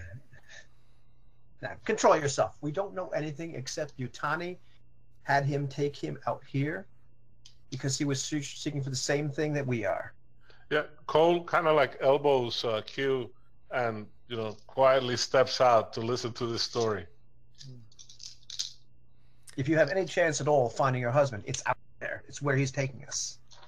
Well, Quentin will at least get us close to the exit and try to hear, because he wants to find out what's going why on. would my husband not have told me that? What was this Yutani about? What do you know about Yutani? Yutani is a Japanese. Well, he's not exactly a partner of Mr. Weyland, but they have cooperated in the past. He was looking for the same thing that Mr. Weyland was looking for. Well, then it seems, Mr. Stafford, that I am with the right company. I believe you are. This is why you were chosen. You were a good guide because we knew you might have an interest that would keep you going. Now the question is, we should get moving quickly. And she spins around and sees her friends peeking out the door, listening, eavesdropping. Are we ready to go, gentlemen? I have hope. Mrs. B. I have hope. And you can hear two things at this exact point. They sound very similar. Inside, you can hear the snores of Santiago, who is completely just, at his fifth large glass of bourbon. And you think it was the same sound, but then you realize it's coming from above. It's this thrum of motors. And clearing the tops of the enormous trees, where they're just giant buttresses as the trees in the Amazon. You see the shape of a Zeppelin flying low. Oh, Betty takes a knee, swings her Lee Enfield off, and she's going to target an engine or a propeller. All right. That Nazi bastard, he told us 2 days. She's left-handed. That Nazi bastard told us 2 days.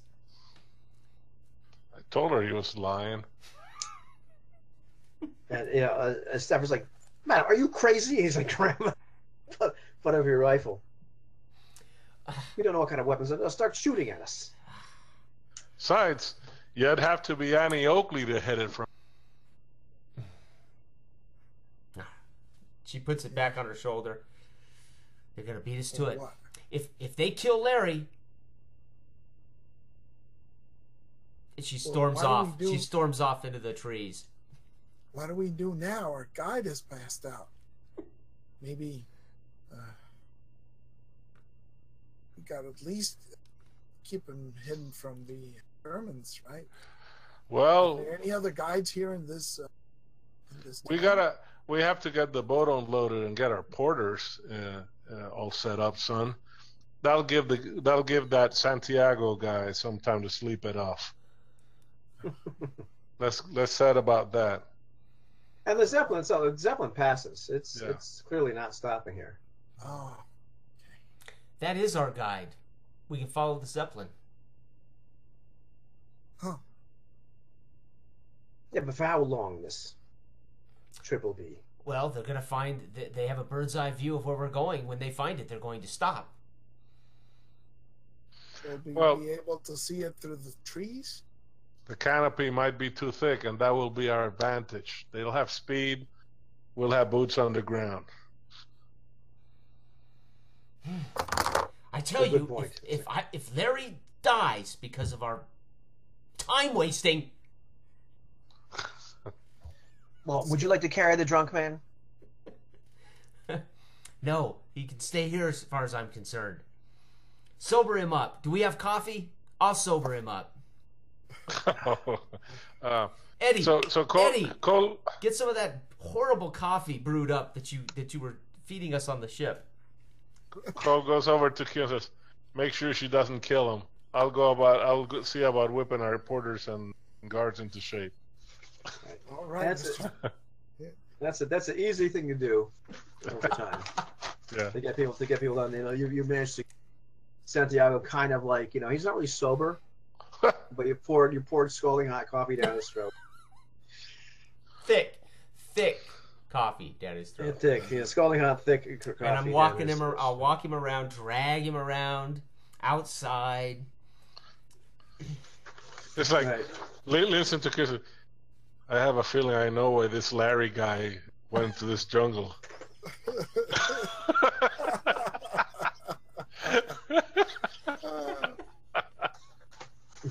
That's fantastic. That's fantastic. So eventually, he gets sobered up to the point where he begins to guide you the expedition off, and you start to take off into the jungle. At first, it's like hunting trails. Mm-hmm. It's established. You can tell people use this. There's something. There's like trails that people use to like actually go cut rubber and everything. And then you pass a few fields, and it doesn't take too long for you to get out of civilized land. And then it starts to become more of like a hack and slash. Where you're getting the jungle. There's still parts that are obviously traversed, Mm-hmm. but it is once again you're passing all kinds of creatures. Now you're in the heart of the. There's insects, there's cockroaches like this. There's snakes, there's spiders, there's just stuff. Make sure you don't step on any centipedes, son. And you're never that far. You're never that far from some part of the river. Okay. Or rivers. It's just a crisscross of. So this goes on for about a week. Nice. It's just slow going. Quentin keeps a journal of every day and progress that they're making, any new species he's encountering, because he does know a bit about it, and maybe gets the input of the professor on any new, possibly undocumented species. So he keeps record and shoots film as needed. Yeah. Now the professor, Potts is just miserable. It's like half and half. He's miserable, but he's taking notes. He's taking, he's just grabbing different specimens and throwing them in jars and having, carry this. And every once in a while, he'll actually call Quentin over here. Come here. And he'll just shout out like a species name at you. Okay. And expect you to understand what the hell he's talking. Takes it down. I grab this Siphophilus. No, the Siphophilus, that one over there. What are you, stupid? Nice.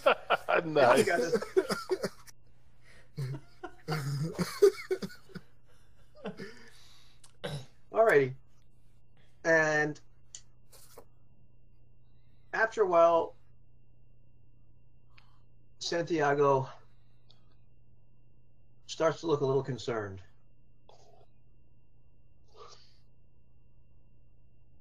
Well, I think we've passed this tree before. Oh no. Tree? How can you tell?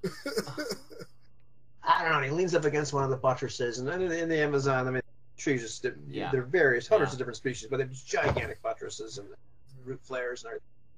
Because I think I saw this pattern here before. I think we might have passed this tree. Well, if we pass this way, we should see a sign of our groups passing. Some tracks or something. Let's check, Mrs. B. Yes. So she's exasperated, looks into the sky and goes ah, and starts looking around. Now if we've been out here for 5 days, And she starts looking around Now, for ma'am. evidence. Hey, easy there, lady. Pay attention. Look at this broken branch. You're getting your 2 dice. My survival. Oh, there we go. There we go. All right. Oh my gosh. You know what? My survival is 8, right? Yeah. 6, 7, 8. Okay. You don't even need to roll this. Okay. You Yeah, your average is 5 with Yeah. the Yeah. whole Yep. open out. Yeah, you can take the average on this. You have, in fact, kind of double back a little. Not much. You realize you passed her a little bit. You're able to Just today or over this last week? no, just in the past day or so. Oh, okay. Just in the past day. You haven't seen Doesn't it look like posted yet. you. Yeah, it doesn't look like you've lost that much time. Okay. But Santiago finally, just admits this is as far as he knows. He knows you're heading towards the right location. But after this, he's like, I don't know, but I do know this is not a place that sane people should go. What direction? Sane people. Just point in the direction. Yeah. When he points in the direction where we're supposed to go, Cole will check it on his compass so that we can keep going that way, right? Later on. And then Right. Betty will walk up to him. Does he have a canteen, stuff like that? Yeah. No, I mean their guide. Santiago. He does. It's not full of water. Okay. So he walks up. She'll wrestle his canteen away, take a swig of it, hand it back to him, and say, "Your job's done here.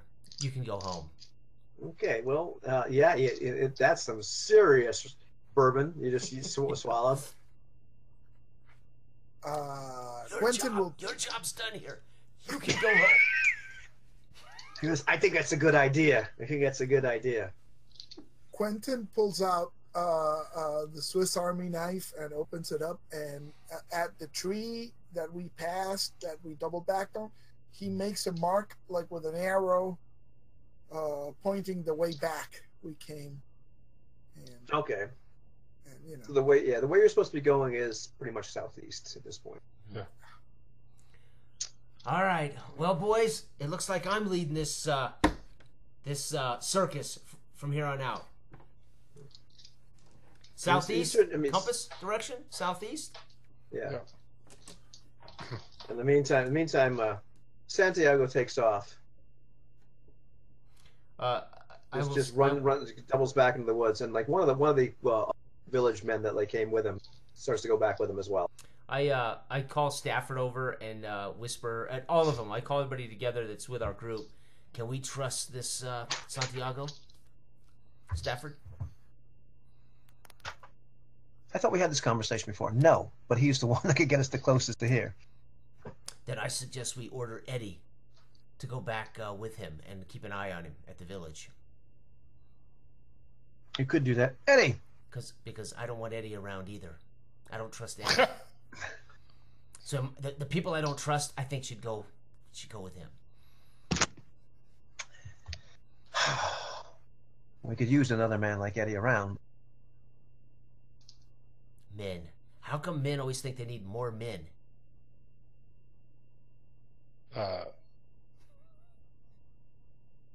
You raise an interesting question, Miss. Cole's like, what the? Let's just get going, shall we? And Eddie actually, Stafford calls Eddie over, and Eddie is actually happy to not be led into the jaws of death by Miss Triple B. Doubles back, I'll help you, Santiago. Now I feel better about that. Okay. Are we camping here? Or is this next morning? I wonder where the Germans went to. Ooh. I wonder too. Mrs. B, should I climb a tree and see if I can locate that Zeppelin? Oh, you know what? We haven't had any entertainment. I'd love to see the kid from Boston climb a tree. Please, be my guest, Quentin. And she dusts off a rock and plops down on it. that tree looks good right there. So I think he's looking at the big tree, the one that he just marked. We haven't moved, right? So that looks big and sturdy. So I want to climb the tree and see if I can spot. Yeah. Cole kind of shrugs and interlaces his hands. Come on, son. I'll give you a boost. Nice. Yeah, he wants to get boosted into the tree.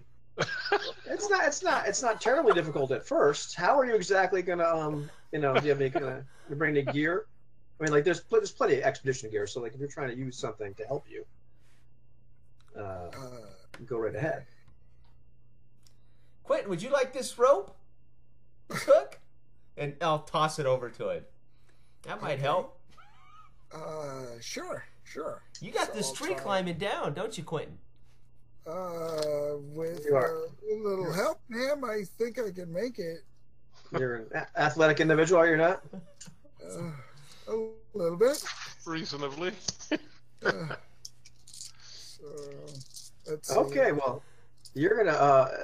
Did you actually suggest going up there to like go look for this? Yeah. Zeppelin. All right. You just take a style point for curiosity. It's pretty ballsy. So here we go.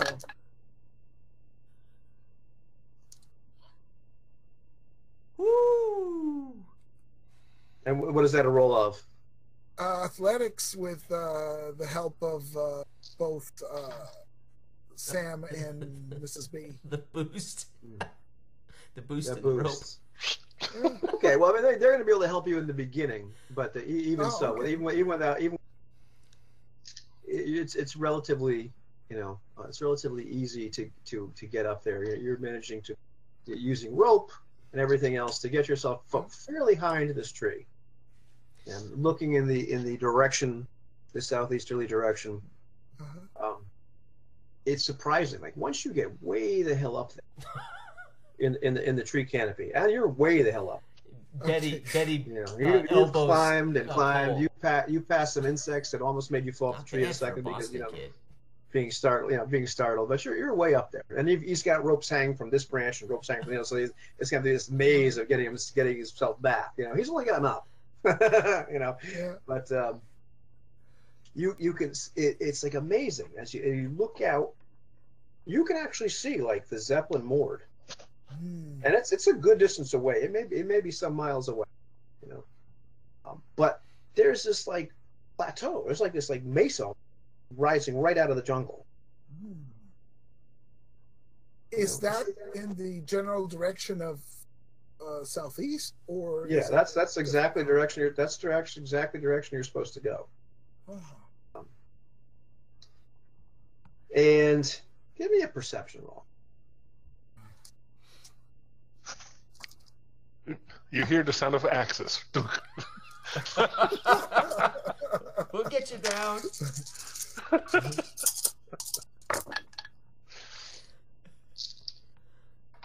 That is a big That is a 0. 0. All righty. That's pretty cool. I'm busy climbing the tree, right? I'm trying not to fall. There's ropes. It's really high up. There's spiders in the tree. And he's looking down, and he's, the Nazis. And No, that's really, really cool. So it's funny because you would think you would have noticed this snake looping itself around oh no. your torso. You notice all of a sudden, as there's one coil around you, and it starts to constrict. And poor Jason is getting flashbacks. Yeah. Yeah, but it's not giant. But there's this thing that's got to be about maybe 15, 20 feet long. You're not sure. It just seems to. I mean, probably to you it seems like it's 100 feet. Giant snake. It's got me, and it's constricted. It's trying to constrict you. So it's come across once. So I scream and I draw my gun from my pocket. What's that boy doing up there, Cole? I shoot it. All right. So I'll tell you what. You're gonna give me a passive defense at this point. Just see if Passive you- defense. Yeah, passive defense. Yeah. Sounds like he saw the Zeppelin and bring it down for you, Mrs. B. I got a 1. You got a 1. Okay. Well, that's not awesome yet. So this thing has actually managed to wrap itself around you, has not actually caused damage yet. Okay. But he's fired it? Has he? Oh, no, passive So I defense. want to I'm draw sorry. the gun and just like bam, bam, bam on the. Okay. Yeah. Go right ahead. You Okay. can roll. You can roll attack. All right. Defense on this thing is.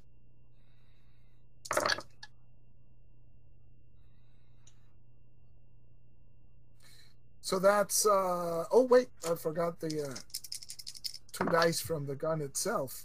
Right. So that's 5 hits. Oh, 5 lethal. Oh, yeah. Yeah. Nice. You Hey! blast this thing pretty good. You blast this thing pretty good. We hear a Nice. crack in the trees. What are I you shooting completely- at up there? Yeah. And I was nice and didn't even make you roll initiative, so you could have gone Oh, I'm worse. sorry. Could have gone much worse. Yeah. So Cole starts trying to see through the foliage. He's like, son, what's going on up there? Kid. This is a big snake. Big snake. I'll pull my rifle down and just with my scope, just look up and find him. Huh. Sure enough, he's fighting a big snake up there. And you have just hit this thing just well enough that it lets go, and then you guys can hear this bam, bam, crash, bam, bam, and only Betty can really see the fact that Right. it's not Quentin. Right. It's this snake just crashing into branch after branch after branch. I think he's not dealing with a snake anymore. And I'll stick my arms out and kind of anybody close to me, and I'll try to back us up. Get out from under this thing if we can. Right. Right. All And right. it grab. You can see it finally grabs onto like a branch and stops its fall. Okay. And I'll try to shoot it.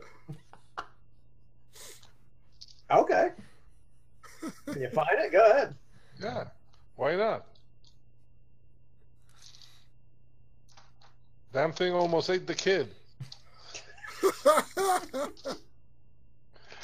Let's see. That's 1, 2, 3, 4, 5, 6. Woo! Ooh, 6. Nice. Well, you managed to actually hit the snake.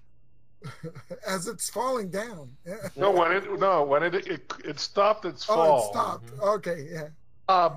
He shoots it with the Mauser. Okay, you pop it, and it actually just begins to fall again. Finally, there's this thing that weighs a good amount. Probably couldn't have swallowed the kid. Mhm. Well, maybe the kid's not that big. Eventually, it would have swallowed him, right? Big snake. It's still kind of wiggling a little bit, but it's clearly this thing has been done in by a couple. Betty looks at I'm Cole. making my way You've done this before. Looks like we've got dinner, fellas. Yeah, I can imagine the locals actually would eat snake. Uh-huh. So they're like rushing over with machetes or.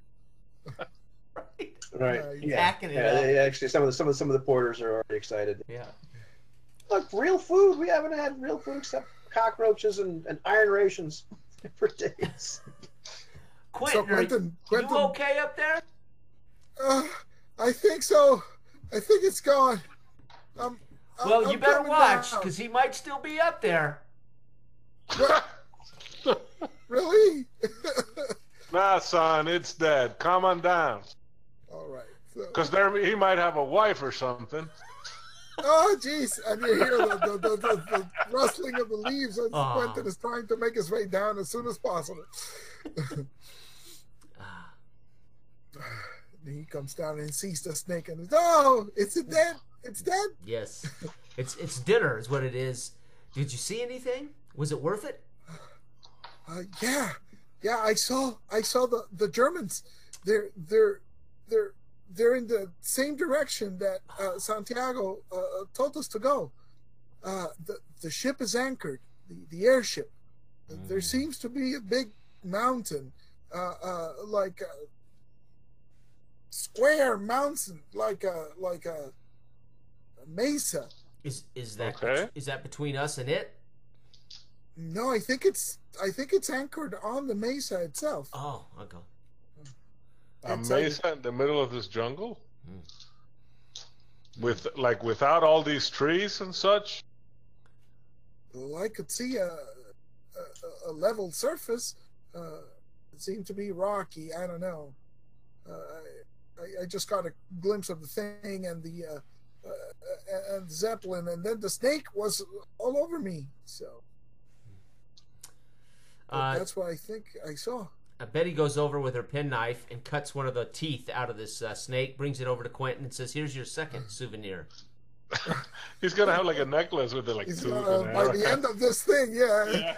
From all the hits that he takes, from at some And point boxes. there's gonna be like a mouse, like a Luger pistol or something from the Nazis. Yeah, She kind of pats him on the shoulder, his softly on his wounded shoulder, and said, "Welcome to the jungle, baby." You know, you were lucky, kid. So one of these almost as big in Malaysia swallow a man whole. Watch your back. That means that you're hearing Potts yelling at the porters not to damage the skin and cut it off carefully. This is a great specimen. You know, as they're cutting it up for the meat, so there's yelling and why'd you have to mar the skin with these clumsy bullets? So, You can wrestle the next one, Professor. We'll be rooting for you. Magnificent specimen. In the meantime, Stafford's like, well, if they're that way, then we should get going. yes, she's already headed that way. And hopefully those damn Nazis didn't hear us. Well, we're coming either way.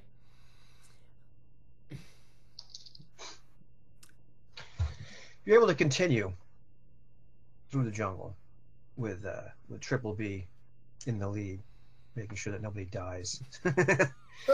You know, was able to track and keep you from doubling back on yourself this time.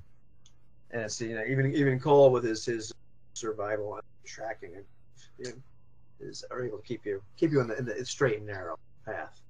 Look at the And compass. yeah, and even though it's only a few miles away, it takes you the better part of the day because it's slow. So is there a path, or do we have to like put like alternate guys with machetes to open up the way? It's got alternate guys in the machetes. It's Bushwhacking. All right. someplace that people Bushwhacking. really go to. And you finally come to, you know, oddly enough, like the ground starts to raise up, and there's like this like kind of like mesa or plateau right in the middle there, and you're able to start to like hike around it. There's parts where you need to actually use hooks, you know, and ropes to get up. But it's not like a sheer surface, but it's just right in the middle of the jungle. There's this kind of like, you know, Cool. clearly this like plateau. Is this on any maps of the area? Guess nobody's made one. No maps that I've ever seen. Says Staff. I would think Quentin's the only man making a map. You may Of be sorts, the yeah. first one to map this location. You are documenting this, are you not? Yeah. Yes. Good. That is what we brought you here for. Well, I guess one thing is, I guess that Cole could be helping with his cartography skills, like helping Q in making his maps and drawings of the areas. So no, it's easier if a mountain you show elevation like this. No. Standard markings would be like that for military maps, right? Nice. Excellent. Now, Cole, Stafford, I don't know if we should climb up right on top of these Nazis. How big is the mesa across? Like, you think the top, or would it be like a mile or less than a mile? It's hard to tell like where you are right now because you're still coming up the side. You can start to see where the actual Zeppelin.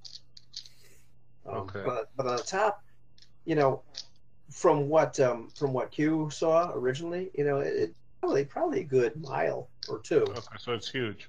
Yeah, All it's a good size. It's a good size thing for it. It's not super tall, but clearly just towers above the trees and the rest of the terrain. It's like almost out of place.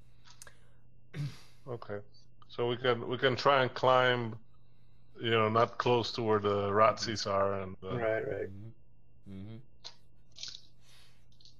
And there still is, like, on the sides, there's still, like, approached on this, or is taken over as much of this space as it can. So it's not just like completely bare rock, just coming out of the middle of trees. It's it's got the ecosystem on it. Right. Okay. It's just a raised area of the jungle, basically, right? Right. Okay. Yeah. And you hear as you're climbing up about an hour, you start to hear gunfire. And you can hear some shouts. Nice. Now, who do you reckon the Nazis are fighting with? We better find out. Mm-hmm. So I'll pull my rifle off, carrying my rifle, and I will quicken my pace if I can. And then as soon as I think I can see something, if I can get to the top in time, I'll duck behind bushes and see if I can make out what they're fighting. Okay, this takes a little bit of time. You start to realize you're not quite really, and you can hear a few more shouts. You hear some more gunfire. You hear like a scream. Okay. You hear one guy shout out, "Sagen Sie was?" As he can't hear what his friend is saying. I think that's the same one. Call, everybody, come on. And I'll also keep trying for the top. All right. And give me a perception. Okay. Just him or anyone? Or Anyone give me a perception. 2. 3. Oh, well, you all able to hear as Betty's kind of pointing this way over here. It's almost like on the side of you. You hear something just scuttle right through the bush to your right, and there's a couple like it's like shapes moving. Sound of something moving very fast through the brush. Well, Betty and would then you can hear some of the shots like coming like as if whatever that was kind of encountered where the Nazis are. There's some shot. Well, it's running more like running towards. Toward us. Running towards where the Nazis. Oh, gotcha. Betty's pointing out. Oh, there's activity over there. Okay. There's something that shoots past you, maybe about 50 feet away from where you are, going through the brush at an impossible speed. Some kind of animal, jaguar perhaps. Yeah. And then you hear more shots and more shouts. And I yell down to everybody as they're coming up. As long as they're fighting the Nazis, I'm okay with that. And I'll keep heading up, away from the shooting and the yelling, just straight up. I gotcha. Right on. So you're able to kind of try to avoid that. But there's clearly they're not having a good time. What's going? Good. And some of your guys are kind of freaked out. Only through the incredible amount of command presence of both Cole and Mr. Stafford to keep them in line. But clearly, a couple of men are not happy. Yeah. As you're going up there now, there's just you and people as you've sent Eddie. And so as you crest like the top of this, if you get to this point where you're like on just rock, and you see something remarkable. There's some structures. It looks like there's like I don't want to say ruins, but there's some like stone buildings that look like they clearly have not been were made some time ago. And they're not really big. They're not something that you would that Quentin would have seen from that vantage point he had. But the most curious thing out there there are two statues. You see what I'm thinking? And these statues, look as though they've been carved right out of some of the various hardwoods from the rainforests. They're different colors, as if they were carved out of two different trees. But they're ornate, and they're incredibly lifelike. Like somebody really took their time, really made these statues look like real people. And are the locals, are these natives known to be such amazing woodworkers? This is incredible. Yeah, the stuff is like it really is pretty good artwork here.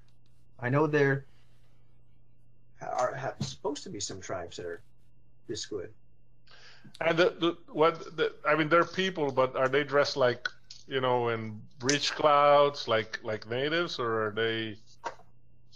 Well, it's really odd. There's two things that are odd. They're at the base of these statues, which are about human size. They're pretty much lifelike. There are like plates, and in the plates are fruit, and the fruit looks like it might be a day old. Offerings, if you will. The two statues are slightly different. One is short, not real short, maybe like 5'6" ish. The other one is taller. The short one, they both have kind of longish hair, carved out of the wood. They're both male statues. The shorter one looks decidedly Asian in appearance. Oh, and no. The larger one, with the long hair, with almost like a crazy look in its eyes. Larry! It's a spitting image of Larry. Larry, no! Now, how big is it? 6'4", 6'5"? It's 6'4". It's like some guy took his time and carved the hell out of Larry. Okay. Except Larry's hair is long. He's clearly wearing just what it looks like explorers type clothes. Although they so he took the time to make them look as they carved them out of wood. My God, it's Larry. Excuse me, you broke up there. Someone took the time to make him look like what? Make the actual clothes on these things look worn. Oh. It was as if somebody had Larry, if Larry in fact is still alive, and say they're long enough to grow his hair out that long, took the time to carve like what looks like, explorers' clothes, but make sure they had like a hole here. And okay. What's the expression on their faces? The expression on the man that looks at the is kind of serene, kind of stately. The one on the other man's face is, you can describe it as maybe a little wild-eyed. Okay. That's my Larry. So Cole says, are you saying that statue looks like your husband? No, that is Larry. I can't believe it. But he never had a look in his eyes like that. Cole looks at Stafford, says, would this be your boss's associate? Mr. Yatani? I've never actually met him, but it's quite possible, unless you believe that they've taken to carving images of other... Now, Betty would have known Yatani, because she would have been with him in the expedition when they went off. Would I recognize him as Yatani? Give me an intelligence. Okay. See if you can remember. If I recognize him as Yatani. I hate to say we all look alike to you, but that's terrible. You got two. Yeah, no, that's definitely Yatani. That's definitely Yutani. You said it is Yutani? No, it's definitely, yeah, you recognize it. Yeah, so she walks over as she hears him ask this, and she's wiping the tears away. And she looks really closely. Yeah, that's Yutani. That means he's around here somewhere. Somebody bothered The only thing more disturbing than Betty's hysterical crying, is the scream behind you. And the cries of terror. And if you wheel around, Of course. yeah, because you see two of the expedition being carried off in the talons of what can only be described as an enormous freaking bird. Nice. Holy. With a wingspan that's got to be, I mean, you can't even start to begin to imagine. Is that 30 feet? Is that 40 feet? And it's just a gargantuan body. You're not even sure how this thing gets off the ground. So it's flying. It's not a flightless bird. It's a Oh no, this is huge eagle or a gigantic. huge condor or something. Yeah. It was and you hear the screams of not only the men who were obviously quite dismayed at being carried off to perhaps would be their death, but you hear Professor Potts shouting, "I don't believe it! I don't believe it! It's a pterosaur, a real pterosaur!" Wow. Cole's like, no! and tries to shoot the bird. All right, and it is this enormous thing. It's clear. As you feather on this thing, it is clearly a reptile. And what would be where a beak would be, it just terminates in this kind of bulbous part of the beak, just filled with teeth that look like they could tear a man into hamburger. But it's got feathers, right? No feathers. No feathers. It's okay. So Leathery. It's like No feathers. It's a okay, so pterosaur. Quentin is like awestruck for a moment, All and right. then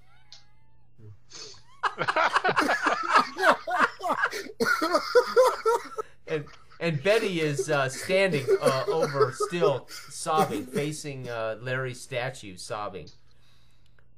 She still hasn't.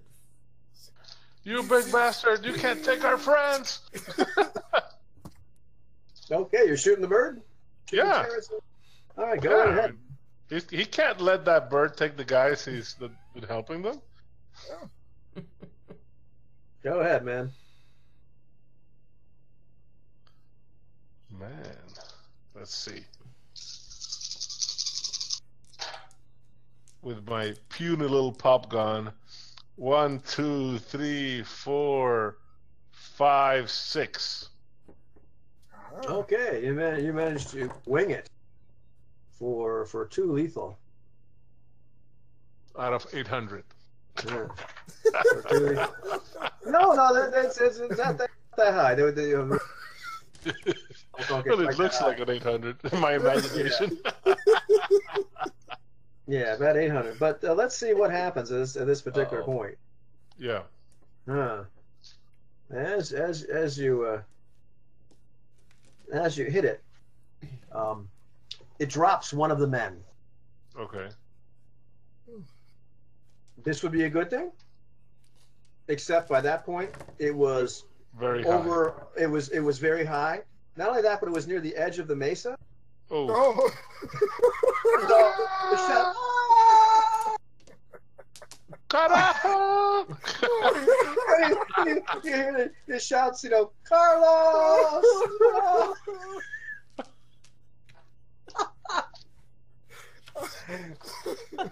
oh, it's extra damage because it goes so. Yeah. And this thing continues to fly. It's getting to the point where it's getting out of range. Yeah. And it's just taking up with the other guys just now wiggling and squiggling in its jaws, but it's flying off to this other side of the mesa. Where you're just This has a very Ray Harryhausen feel to it right now. Awesome. I love it. Which is great. Yeah. Exactly. Love it. I have the whole collection of Harryhausen films. I got the part of it at least. Yeah. It's awesome. Damn it to hell. Where did that thing come from? Couldn't even hear it flying up to us. What thing? Betty turns around and walks over to you. What are you shooting at? Mrs. That. B.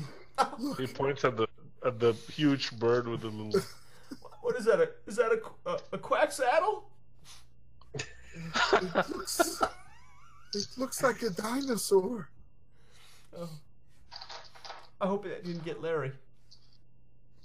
and from one of these structures, you see like all of a sudden like this little man is playing. Come,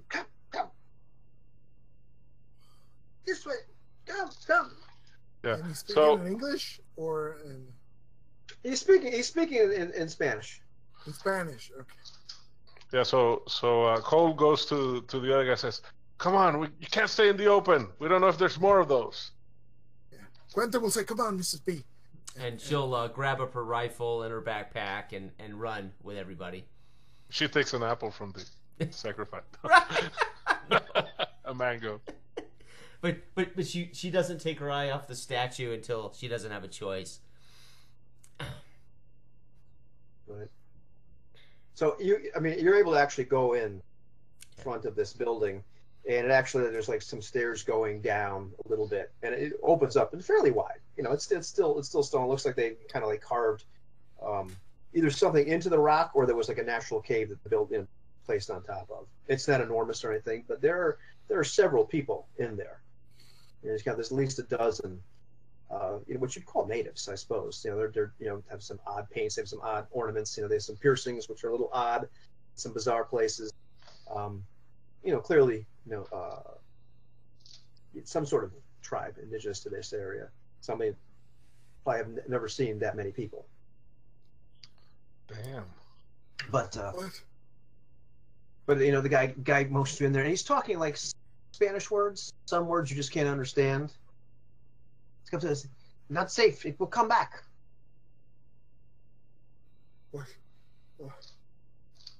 What the hell was that? Betty is sitting on the floor, still speaking to herself. I'm so close. Larry has got to be around here. I'll ask the little man. What do you call that? Is that a quetzalcoatl? Next to the word, like, and he's mumbles out like this word you can't understand. Okay. Clearly his language, but he's searching like in the words in Spanish, and it's like sky god. Nice. But you are not with them, are you? He points towards the just the top of the zeppelin. No, enemigos. No, they're bad men. They're bad men. Enemies. Yeah. No.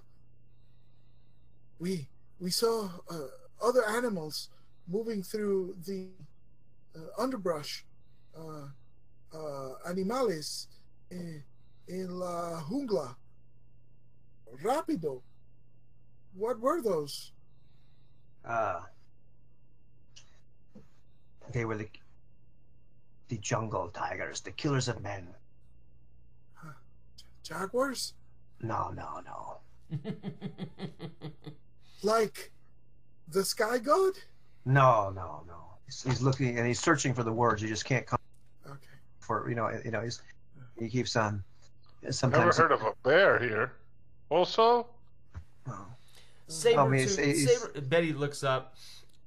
Saber-tooth tigers. That's what he's talking about. No, it's like the man's like the turtle, and then lizard, and he's just looking for the right word, and he just can't. The dinosaurio. Well, what about the statues? Yes. Estatuas. Yes. Where are those people? Oh, the big one. The big one. He makes a sign. It's not like he goes, Yutani, laddie. Oh, yes. There, yes. She steps up and grabs him. Everybody goes at the same time. Tiger goes, oh, Larry. Laddie, Yutani, yes. She gets right over to him, grabs him. Larry, where is he? They've left. Oh, come. But Yes, they say they will come back. They They must come back. And looks over then to this couple. So laddie, come back. Laddie. These people, the reverence these people seem to have. She breaks down into tears. I can't find and goes over and sits with her backpack and her gear, sobbing. So where did they go? Look, and he brings out this book and hands it to him. Right. And it's some like leather bound journal. Nice. Seems like we got some reading to do, son. Let's go. Quentin looks at the journal and really starts to read. All right, well, does Quentin have some ability to figure out enigmas? Oh yes, he does. He sure does. Funny you should ask. Right. Staff, in the meantime, like Potts is kind of hysterical. You know, but he's demanding you develop. He's demanding. He keeps on interrupting right away. You know, but he goes from that to just being absolutely hysterical. He's also demanding that, like, you know, we should go get bourbon. You've never seen Potts drink ever. Stafford, you know, most of the men are completely freaked out. You know. Stafford, on the other hand, is like searching throughout the whole place, looking for anything. You know, he's just looking for stuff. You know, you're not quite sure what that is. There are actually a couple. You know, there's a few diamonds here. But they're like impressive. Yeah, Betty will Diamonds watch. are on the floor. Will watch him. They you know, a couple of people even it took a while to like realize what the heck they had on them. It wasn't just quartz. Oh. But you know, Stafford is half interested in them. Mostly just he's looking more at like some of the like the statues, little artworks they have, little statues. But even then, he's just not doesn't seem to be satisfied. The journal itself, that's going to be something that's going to take a few hours to go with. What's your average on that, on Enigma? The average is 3. I'll take a quick skim to the last written page, and look at the date, if assuming there's, you know, to see if there's dates on it, like how recent the last entry. Sometimes there's dates, sometimes there's not. Okay. So just to get a sense, you know, is this years old or is, you know? Yeah. I think this is a general difficulty of 2. It's an extended task. I mean, so it's going to take you about 5 hours. I mean, with an average of 3, you know how extended tasks work. Where I'm not going to make you, you know, it's late, so I'm not going to make you do the whole sort of this thing. But pretty much, it's like it's a work track, if you will. So like, so you need 5 successes total to figure out the enigma. But the most extended tasks have a difficulty of 2. So with an average of 3, you're scoring 1 success every hour. Every hour, correct. So there's a lot of time you have to book. There's some dates or some that. It's clearly a book or a set of journal entries by Larry. It's not by. He seems to be not always lucid as you write it. It's not sure. You get the feeling that he might have been eating some native plants that maybe he shouldn't have. They made it a little bit less lucid. There's talk of some kind of what have you. He was probably chewing them cocoa leaves. Yeah, I don't know. It could have been worse than the cocoa. He talks about this tribe quite a bit. Called the let me make sure that they're the correct ones that I said. The Zaquois. And like, I mean, the closest spelling for it would be Tzaquois, almost like Iroquois, but Zaquois tribe. That's what they call themselves. He talks about the pterosaur. Yutani believes it was here as an egg, but I mean, just Larry thinks this. I mean, it just doesn't make sense. But there's talk of a different land, a land where time has progressed in a different manner, evolution. Is there any It's a lot of half-mad ramblings, though. Is there any sort of map or sketch anywhere in the book? There are some. They're kind of nonsensical. You know, it doesn't appear. I mean, some of them appear to be maps of the mesa itself, but nothing really that unusual except like the location of buildings. There's some maps of some of the caves, or like, and then it says something like secret tunnel, or and then cave in question mark and all this other stuff and what have you, and dwellers beneath, and just like a lot of it's just complete like, holy crap, dude, this guy. Right. It talks about these other beasts that the jungle as well. Does it describe anything that sounds like what the dude was trying to tell us? Yeah, there appears to be some serpent. Not the feathered serpent. There's definitely a parasaur. Yeah, but I mean the things in the underbrush, like, you know, velociraptors or something like that. Yeah, there's something you're you know, pretty. That's pretty close. That's pretty close. Yeah, I wouldn't know. I mean, Cole wouldn't know. Yeah, but there's like, some kind of bipedal sized lizards or something. Yeah, there's some kind of bipedal, fast, dangerous lizard. Same theory Utani had, that they were as eggs, because there doesn't seem to be that many of them. Okay. You know, the natives are pretty adept at avoiding them. There's certain certain places where they can hide, where they get that sort of thing. But the tribe has taken on to worshiping these two, and for reasons that Larry can't really understand, except that Utani had some kind of relic that these people seem to find important. But finally, near the end of the book, the journal is like, Utani not satisfied, we must go to Antarctica. Lost City, and then a whole bunch of rambling about the Lost City. Lost City. And also tons of references to Atlantis, or Atlantean. Nice. You know, Prometheans, Atlanteans, you know, ancient civilization, a lot of stuff. When you start to like uncover stuff like that, mention it, Stafford becomes extraordinarily interesting. And so does Betty. Is she? If you're sharing this verbally, as you. Yeah, I'll initially I'll just try to get a sense, but when I realize what's going on, I'll say, this is speed. This is diary. Once you start talking about Larry, she comes and gets, of course, and listens without interruption, and he wants to know. And she would definitely be interested, like Stafford, wherever Larry went, that is where I am going. Antarctica. And Atlantis? Hell, kid. If flying dinosaurs are real, why? I'm not going to say Atlantis isn't. Never seen anything like this, and I've traveled half the world. But how are they going to get there from here?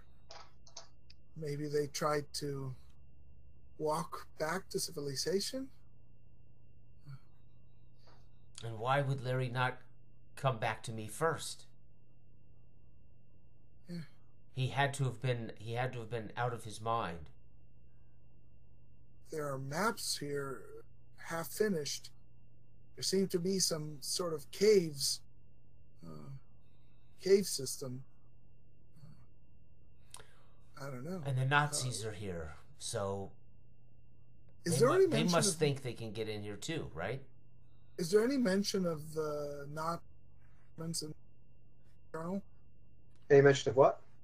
Of Nazis or Germans? No mention of that. Yeah, this is pretty far north in Peru, so I mean Antarctica is basically half the world away. Mm-hmm. Yeah, I mean, this is at the level of Ecuador.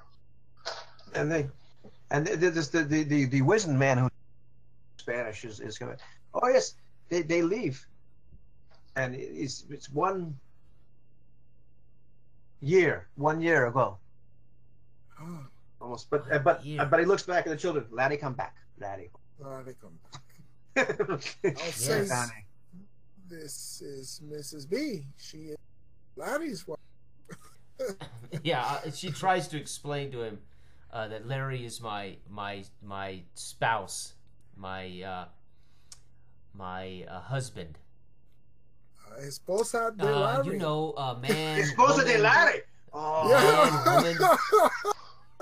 come on, guys! Come on, already down like and begging. You could tell like some of them are begging for like some kind of alms or you know, or forgiveness or like a blessing. Just pats him on the head. She just walks around. It just kind of pats him on the head. Yes, and then she'll lift him up. No, get up, get up, get up. And there's one little man's like, oh yes, you know, Larry, Yutani, Larry, they leave a year ago to go to the cold city. But how did they leave? Did they just From tell you here? how they were going to get there? And the man looks at you, and he's telling you more about like the fact they were going there to get more of what he calls like the relics of power, like something like Yutani had. You know, the man doesn't say the word Atlantis, something clear. You know, it's clear that you know. Yeah. And the man finally the man when you ask him like how did they leave, he goes it was he's looking. He's trying to search for the word, and he goes, an airplane in Where the did sky. they get an airplane?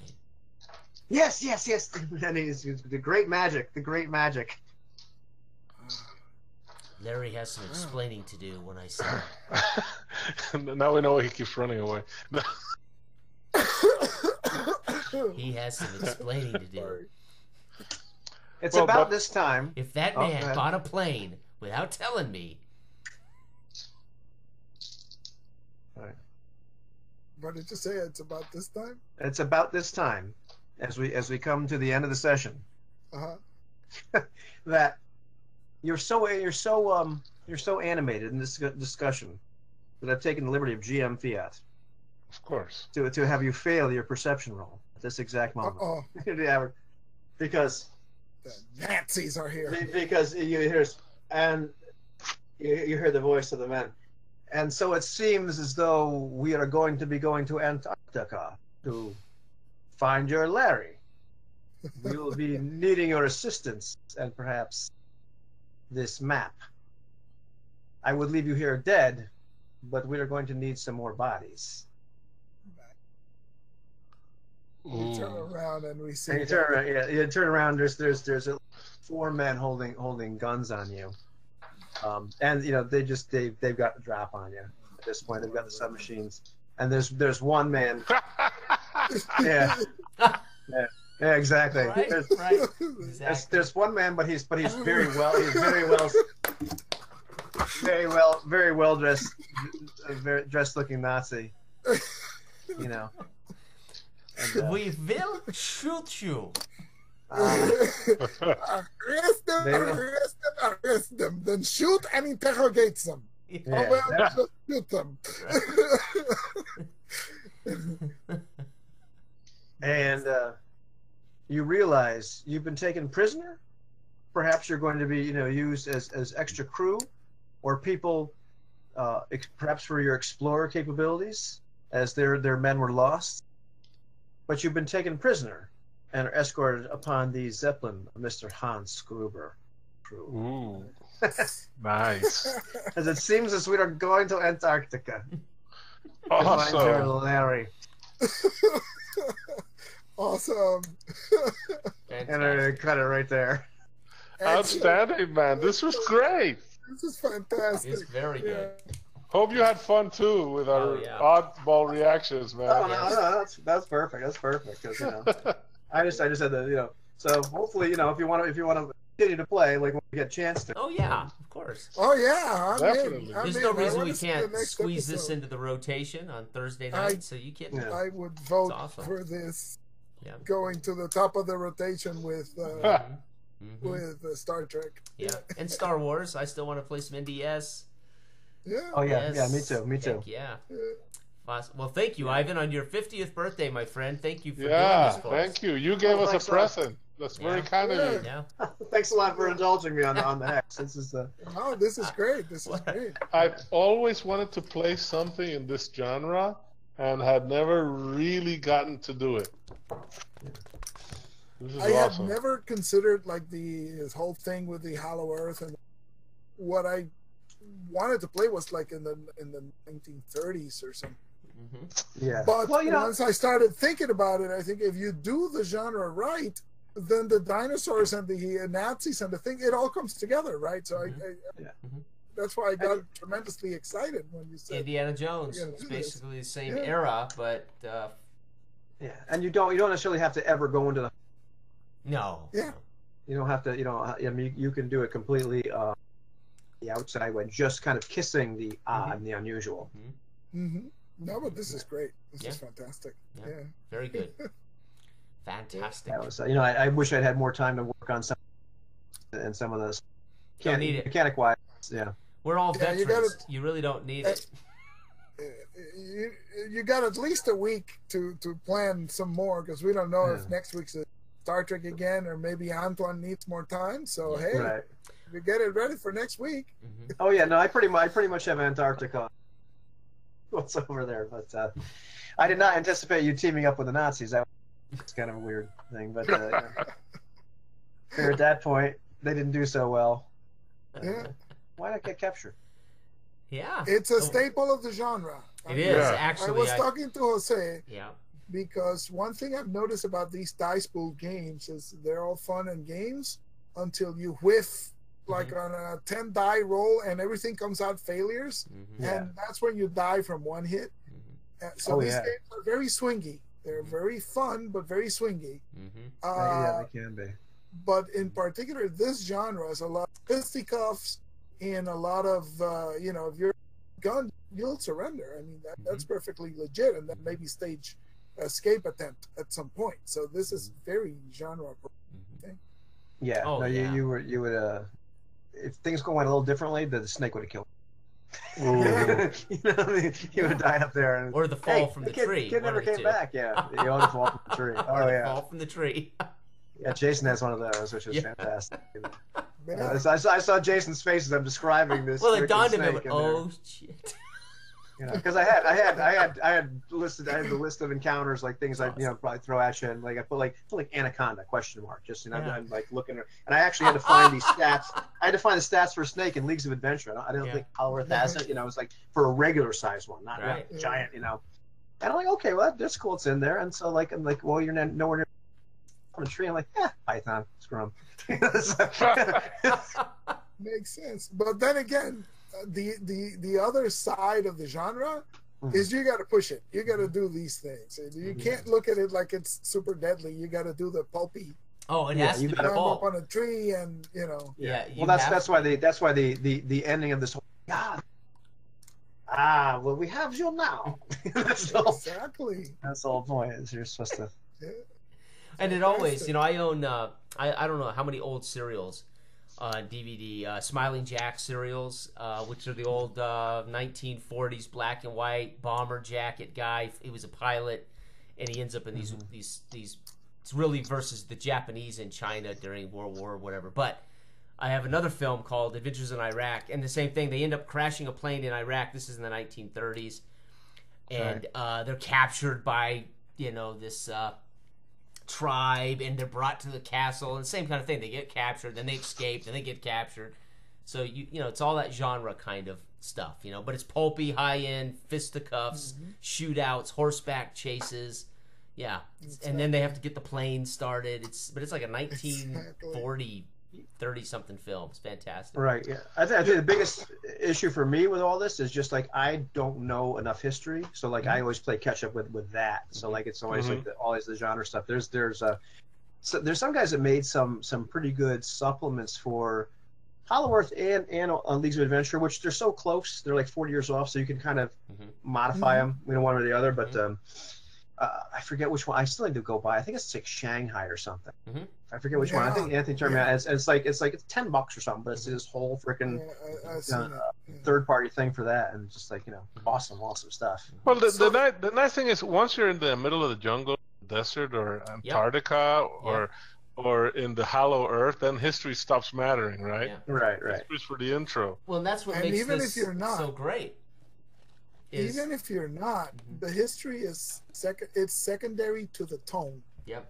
Right. I mean, we all worked on the names to make it fit. We worked on the stereotypes like the porter, the war veteran, the spunky lady who explored. You know, as if the genre is right, Yep. the history doesn't have to be. Well, and the history only has There's to be Nazis. right. Who cares, Yeah, right? the history only has to be right when we're in the natural world.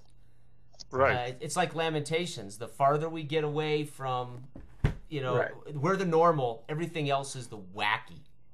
Yeah. Right. So it's the same kind of concept, but the Yeah, same thing. you can do The that world whole matters kind of like until we get in the jungle. Then who the hell knew what was going on in 19? right. And Michael, you can do Michael the very much Rockefeller disappeared in the Nile, right? Never did find Michael Rockefeller. no, and you could do the very like James Bond sort of villain too, where it Oh, yeah. becomes like and then of course all that stuff, the Dr. Noah's Island is just like it's the island right there. Yeah. It's like the mesa in the middle of the frickin' in Oh, Peru. it was awesome. Yeah. Awesome. Yeah. Yeah. So, Yeah. so And that's the nice details with Iquito and the whole. I went to Wikipedia and looked it up. Right, as soon as you mentioned the names, I was like, "Oh yeah, I'm digging this a lot." Yeah, So I that was a have very nice quotes. touch. I had quotes that Betty might use. No roads lead to Iquitos instead of all roads lead to Rome. Exactly. I thought there might be I a have chance a- for me to say yes and welcome to what is it? Iquitos. I can't say it. Iquitos. Iquitos. Like icky. No roads lead to Iquitos. that's where you go to collect fish. I have a lot of friends that have gone there. That's a big vacation spot to go collect Amazonian fishes at Iquitos. I have to say that part of it is also the Ivan's DM style, right? But from the mechanics, it really is pretty swashbuckly and cinematic. I liked it. I like how I could imagine the fight on the boats, the snakes. I like it. Right on. A lot Yeah, of and fun. at the boat one, I use the it's a supplement. It's called Serious Situations. It's actually for Leagues of Adventure and All for One. But it's ubiquity. Use it. Yeah. You're rolling. You're just rolling attack rolls. And generally, like each guy just rolls 2 dice. So, like I had 3 guys roll against you, so they're rolling a 6-die pool. You're rolling your attack pool. Whoever gets higher, like if it had Cole actually scored higher than his attackers, they'd roll a tie. Every success, he would have killed one of them. Right. Yeah. Right. Okay. But you rolled crap. They rolled really well, and you rolled. In the meantime, the poor reporter takes 2 freaking arrows. Are those But he's only taking 1 lethal each. He's not taking like the full hit damage of his arrow. But it's the Mook rules you mentioned? Yeah. Yeah. That's them. Yeah. Or all for one? Okay. Yeah. But I liked it because it's cinematic. It's one of the problems with D&D, which I love, and to me D&D is old school D&D. Yeah. Not Yeah. the newer stuff. But even the newer stuff is you gotta get the guy's hit points down and kill them to solve the encounter. Yep. That's right. Right. That's the only way you solve an encounter in D&D. Yep. Which it isn't in every game like that, right? Right. Like this felt granular enough, but was abstract enough at the same time, which is a tough balance. Like for example, Shadowrun, it's similar dice pools, but it's all granular. Wow. In Burning Wheel, it's either extra granular or too abstract. One battle in one roll of the dice. Right. Wow. Right. This we were like rolling round by round, so it felt like we were doing something. Right. But then I really liked how that encounter ran. I liked all of them, but Right on. Well, cool. Well, I dug it. And I like the simplicity that the weapon adds to the attack and the armor adds to the defense. Right. And just go because that's it. The highest roll does damage, right? Yep. And your defense is agility plus toughness. That's awesome because they both contribute equally. And a very agile, less tough guy has the same chance of coming unscathed as the opposite. I think that's really awesome. And then we can narrate it. You can narrate it the way it matches your character. Exactly. right? The toughness or Yeah, the absolutely. agility. Right. Hmm. And it bypasses the step in Shadowrun, which drives me crazy. When time comes to do the damage, Oh, then yeah. it's oh god, compared to the size, and then roll and then subtract, and if the average is more than this, then it's lethal, and if not, Yeah. and I'm Yeah. like, Yeah, there's that. I there's said that I do ex- 9 points. You're the GM. It's 9 points of damage. That's right. Take Facilitate it away. that. You know? Yeah. Facilitate that. Yeah, for me, there's that please. extra step where you have to figure if you're trying to do lethal damage where the armor turns it into non-lethal damage. That's what Eloy gets hung up on. I Yeah, get we get- disconnected there. Yeah. We get there is lethal and non-lethal, Yeah. Yeah. but it's dead simple. You know, and Yeah. they convert. They usually non-lethal usually convert to lethal. You have to really functionally. Hmm. A lot of times non-lethal damage is like half. Like in other words, if you can take 5 lethal of damage, you can take 10 non-lethal. That starts to convert into lethal. Hmm. So it's pretty. You know, it's not the there's times that's not the most realistic. Who cares? It gets you where you need to go. You know? That's the deal. Yeah. Yeah. Well, It's, yeah. it's I mean, just abstract enough and just realistic enough. and that it see, works, that's you know? the thing, right? I mean, since when is this real? Right. No, But the mechanics make it relatively easy Yes. to describe to RP what's going on, which is what you look for. That's all I Right. want. Yep. Yep. Yeah, and Yeah. you don't necessarily always need to. I mean, I think what I hate to say it, but we're all the same age. Basically, we've all grown up with the same influences, right? I mean, there's one guy that's a little older, but we won't name names. But I mean, what are we looking for, right? I think we're all looking for. Yeah, careful there. You got a little. Got to get that Geritol. Take They me don't back to sell the home. Geritol do they anymore? Yeah. Sponsored by this episode. Sponsored by Geritol. Anyway. At least it wasn't Depends, so we're fine. Yeah, it's like Geritol and Depends. Pharmaceuticals, right, for erectile dysfunction, and we need Sponsored we should by get some, Viagra. right, exactly. Okay, we're gonna have to call our show the old Yeah. guys. Okay, anyway, so what are we looking for? We're looking for what D&D does for us, but we want something deeper, right? As far as skills, flexibility, role play. I mean, I think that's why this feels, and so does NDS. I've said it before. I think NDS feels a lot like D&D, but we're informed by the dice pool. But I think it's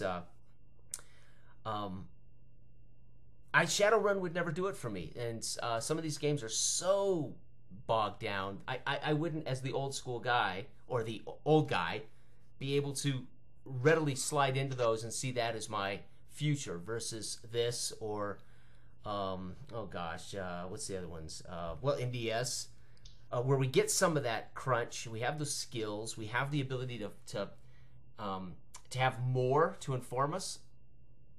But it feels as simple as D20 to me, anyway. And I like how you can use the skills to help each other or synergize. The rules simple. Mm-hmm. Yeah, as long as you can justify. Like, I mean, probably one of my favorite moments of the game is the because I'm not all for skills as that's how you interface with everything. But there's that.